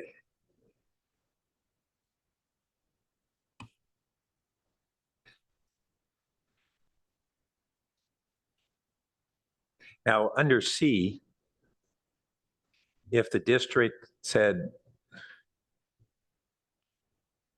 that they, rather than lease to purchase, they were more receptive to just a purchase, we don't want to, I presume, we don't want to preclude that. Right. I actually added in here, it was a lease with option to purchase as well as exploring a note To purchase. to purchase. Got it. So, so after that, more, we'll just say as well as exploring a note to purchase. A note through the school district.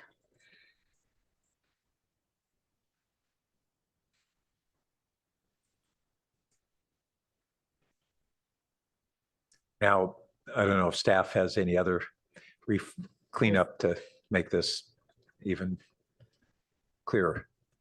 Well, at this point, the one item I'd like to clarify, and Director Okey may have other thoughts, is on C, the expectation that well, is there an expectation that we'd be able to identify which 7 acres, or is that something that would flow subsequent to this general framework? I would say that step one is the amount of acreage, and we could subsequently identify which acres. The two don't have to occur simultaneously. If you got to an MOU, you could even say contingent on the exact 7 to be determined. Or whatever the number is. Do you want to add that in there? Well, I think I understand the concept if that's as was just described. So no need to make it any more explicit here. The return to council in open session does seem a little out of place. Yeah, I agree. I hadn't noticed that part. I don't think you need Well, any that of would that. follow everything. I don't think you need it. I mean, that's obvious. You're gonna have to come back to council in open session. Why don't you say finance options, explore finance options? Just skip the return to council in open session because that's. Yeah, it's redundant. Yeah. Okay. So we can delete return to council in open session and just explore. And it should say finance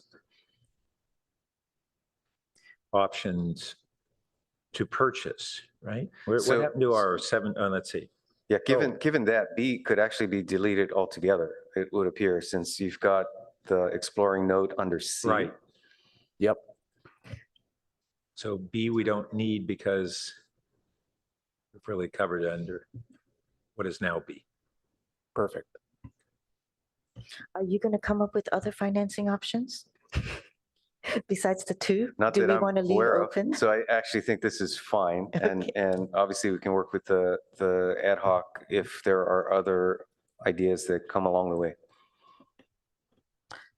And since I'm always nitpicking on these and have been quiet tonight, I will say that in the, right before A, we can delete the proposal develop. So I think you can stop with the Cubberly ad hoc to develop there. Just had to get something in.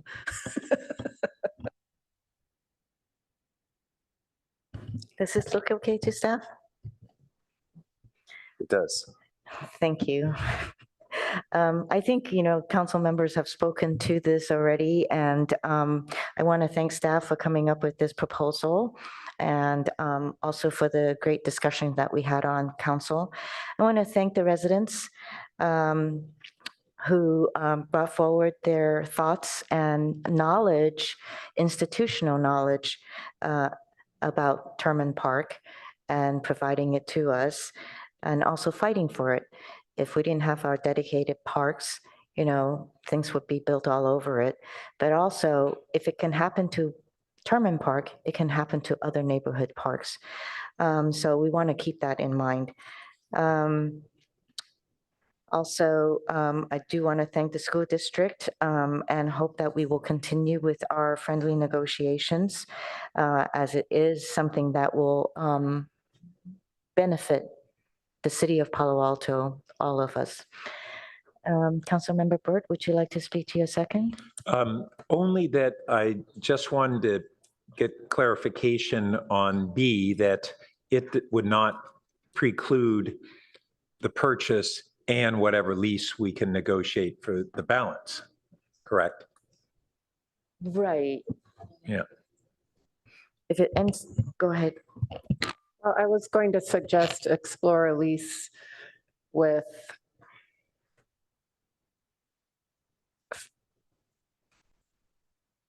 and finance options to include, and then list those 2. So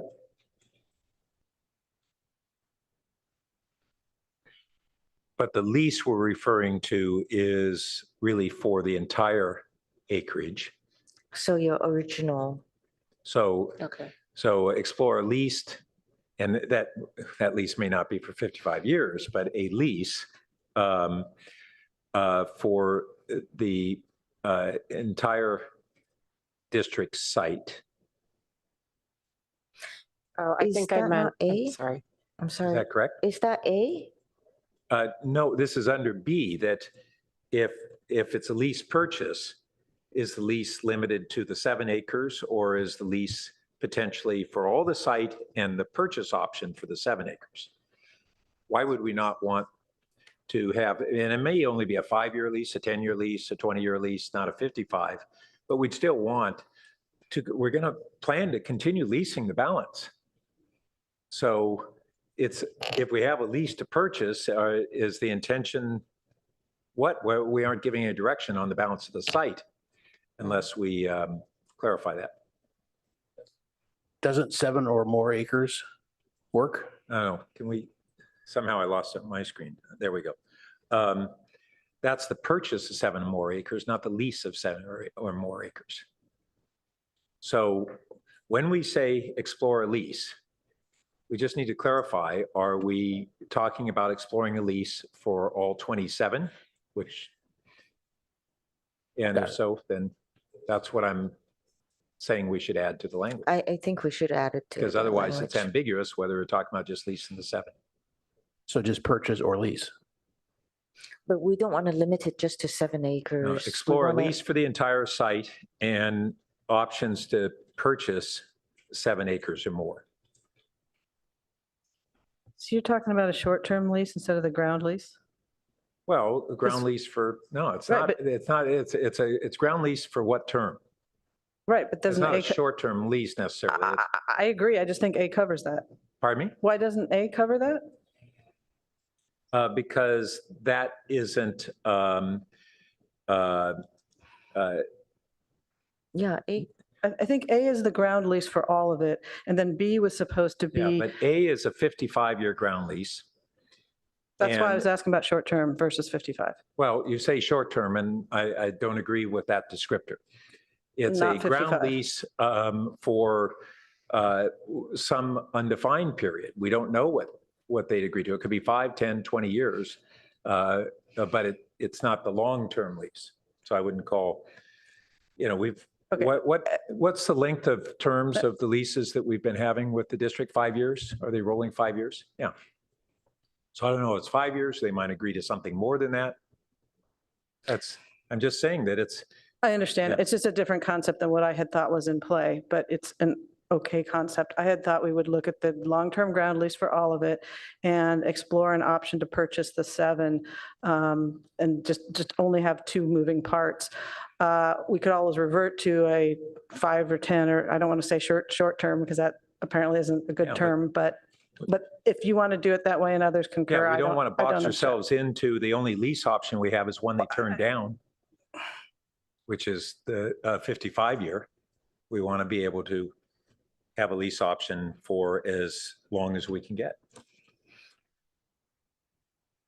So number B, if you just leave it as explore a lease for the entire site, and then it'll be between the ad hoc staff and school. We can work it out. On A, the 55-year, is it okay to add or more after year?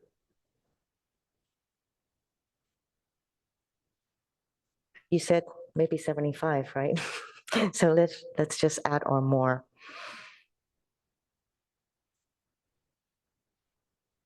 Okay. Did you want to speak anymore? Okay. Oh, Councilmember Lithcott Hames. Sorry.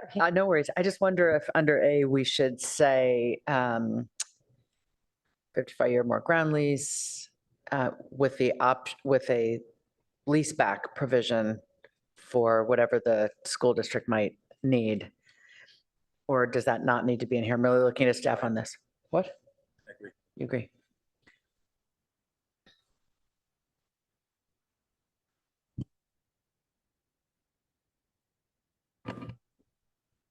That's fine with us. I think the clerk is trying to put, should it be for the school district where she is?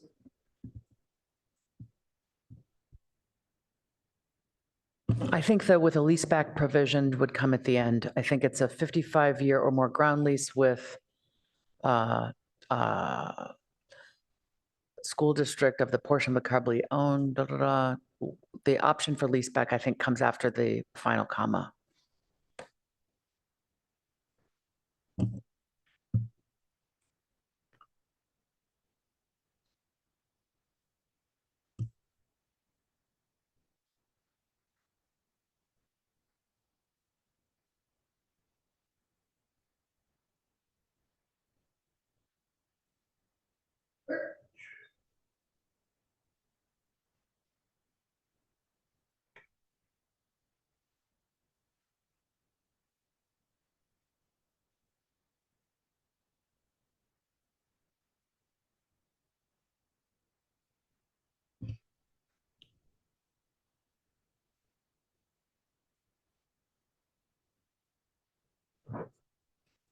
Does that read like?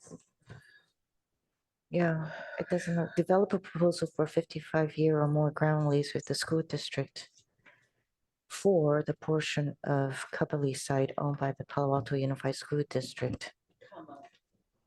Comma, with the option of a lease back to the district of some subset of acreage that they need in the near term. In the future. No, it's not. Okay, fine. I know, you're right. I'm feeling like this is in the staff report somewhere, so if you all just want to tell us what it should say, please. This is what happens when you edit by committee.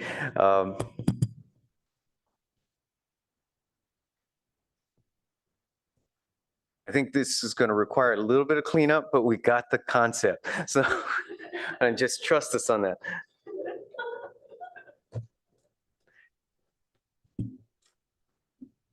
I think The ad clerk, it hoc should committee be- will be watching. I think it should be of subset, right? Hmm.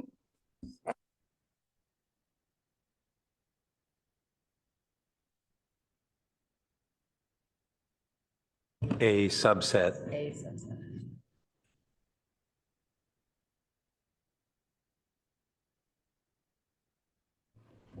Are we good? Okay, dokie. Madam Clerk, thank you so much. You take the vote. Councilmember Tanaka, Yes.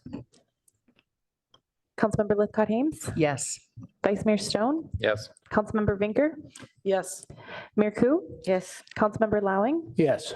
Councilmember Burt, Yes. motion carries 7-0. Thank you, Madam Clerk. This concludes item number 13. We'll move to item number 14. On, if I might, yes. Mayor, on item number 14, if the pleasure of the council is to defer a portion or the discussion of it, I think the Cities Association representatives have indicated that they'd be fine deferring all of it and come back for a full discussion next week.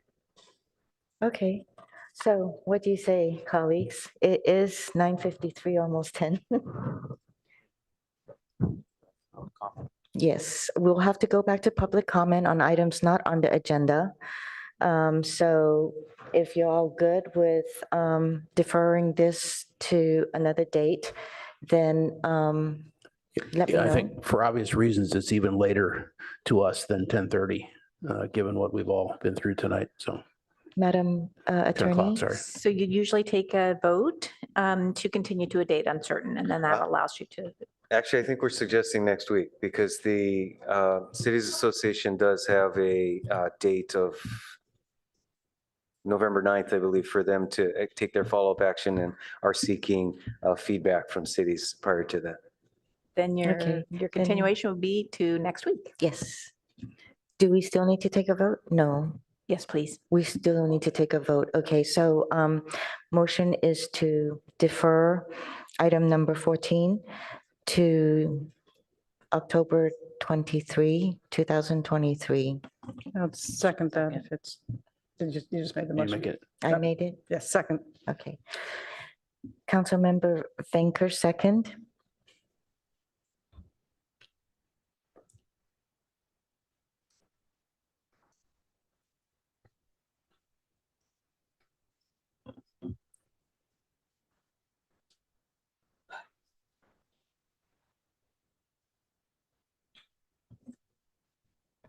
Councilmember Lowing, Yes. Councilmember Tanaka, Yes. Mayor Ku, Yes. Councilmember Vinker, With great thanks and appreciation to the City Association people who are here, and I apologize to, yes. Councilmember Burt, Yes. Councilmember Lithcott Hames. Yes. Vice Mayor Stone. Yes. Motion carries. Thank you, Madam Clerk. Thank you so much, and I'm sorry. Good night. All right, so before we go to public comments that are not on the agenda, staff and also council members, I just need a quorum here. So for those of you who'd like to leave, you may leave. But staff, I'm sorry, Madam Clerk, you have to stay. But whoever wants to leave on council, you may take your leave.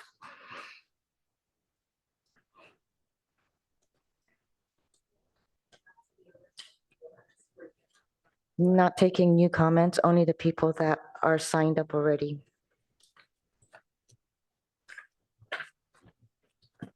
The members that originally signed up are no longer in the meeting. All right. In that case, thank you so much, Madam Clerk and City Manager and City Attorney. Thank you, staff. And we are adjourned.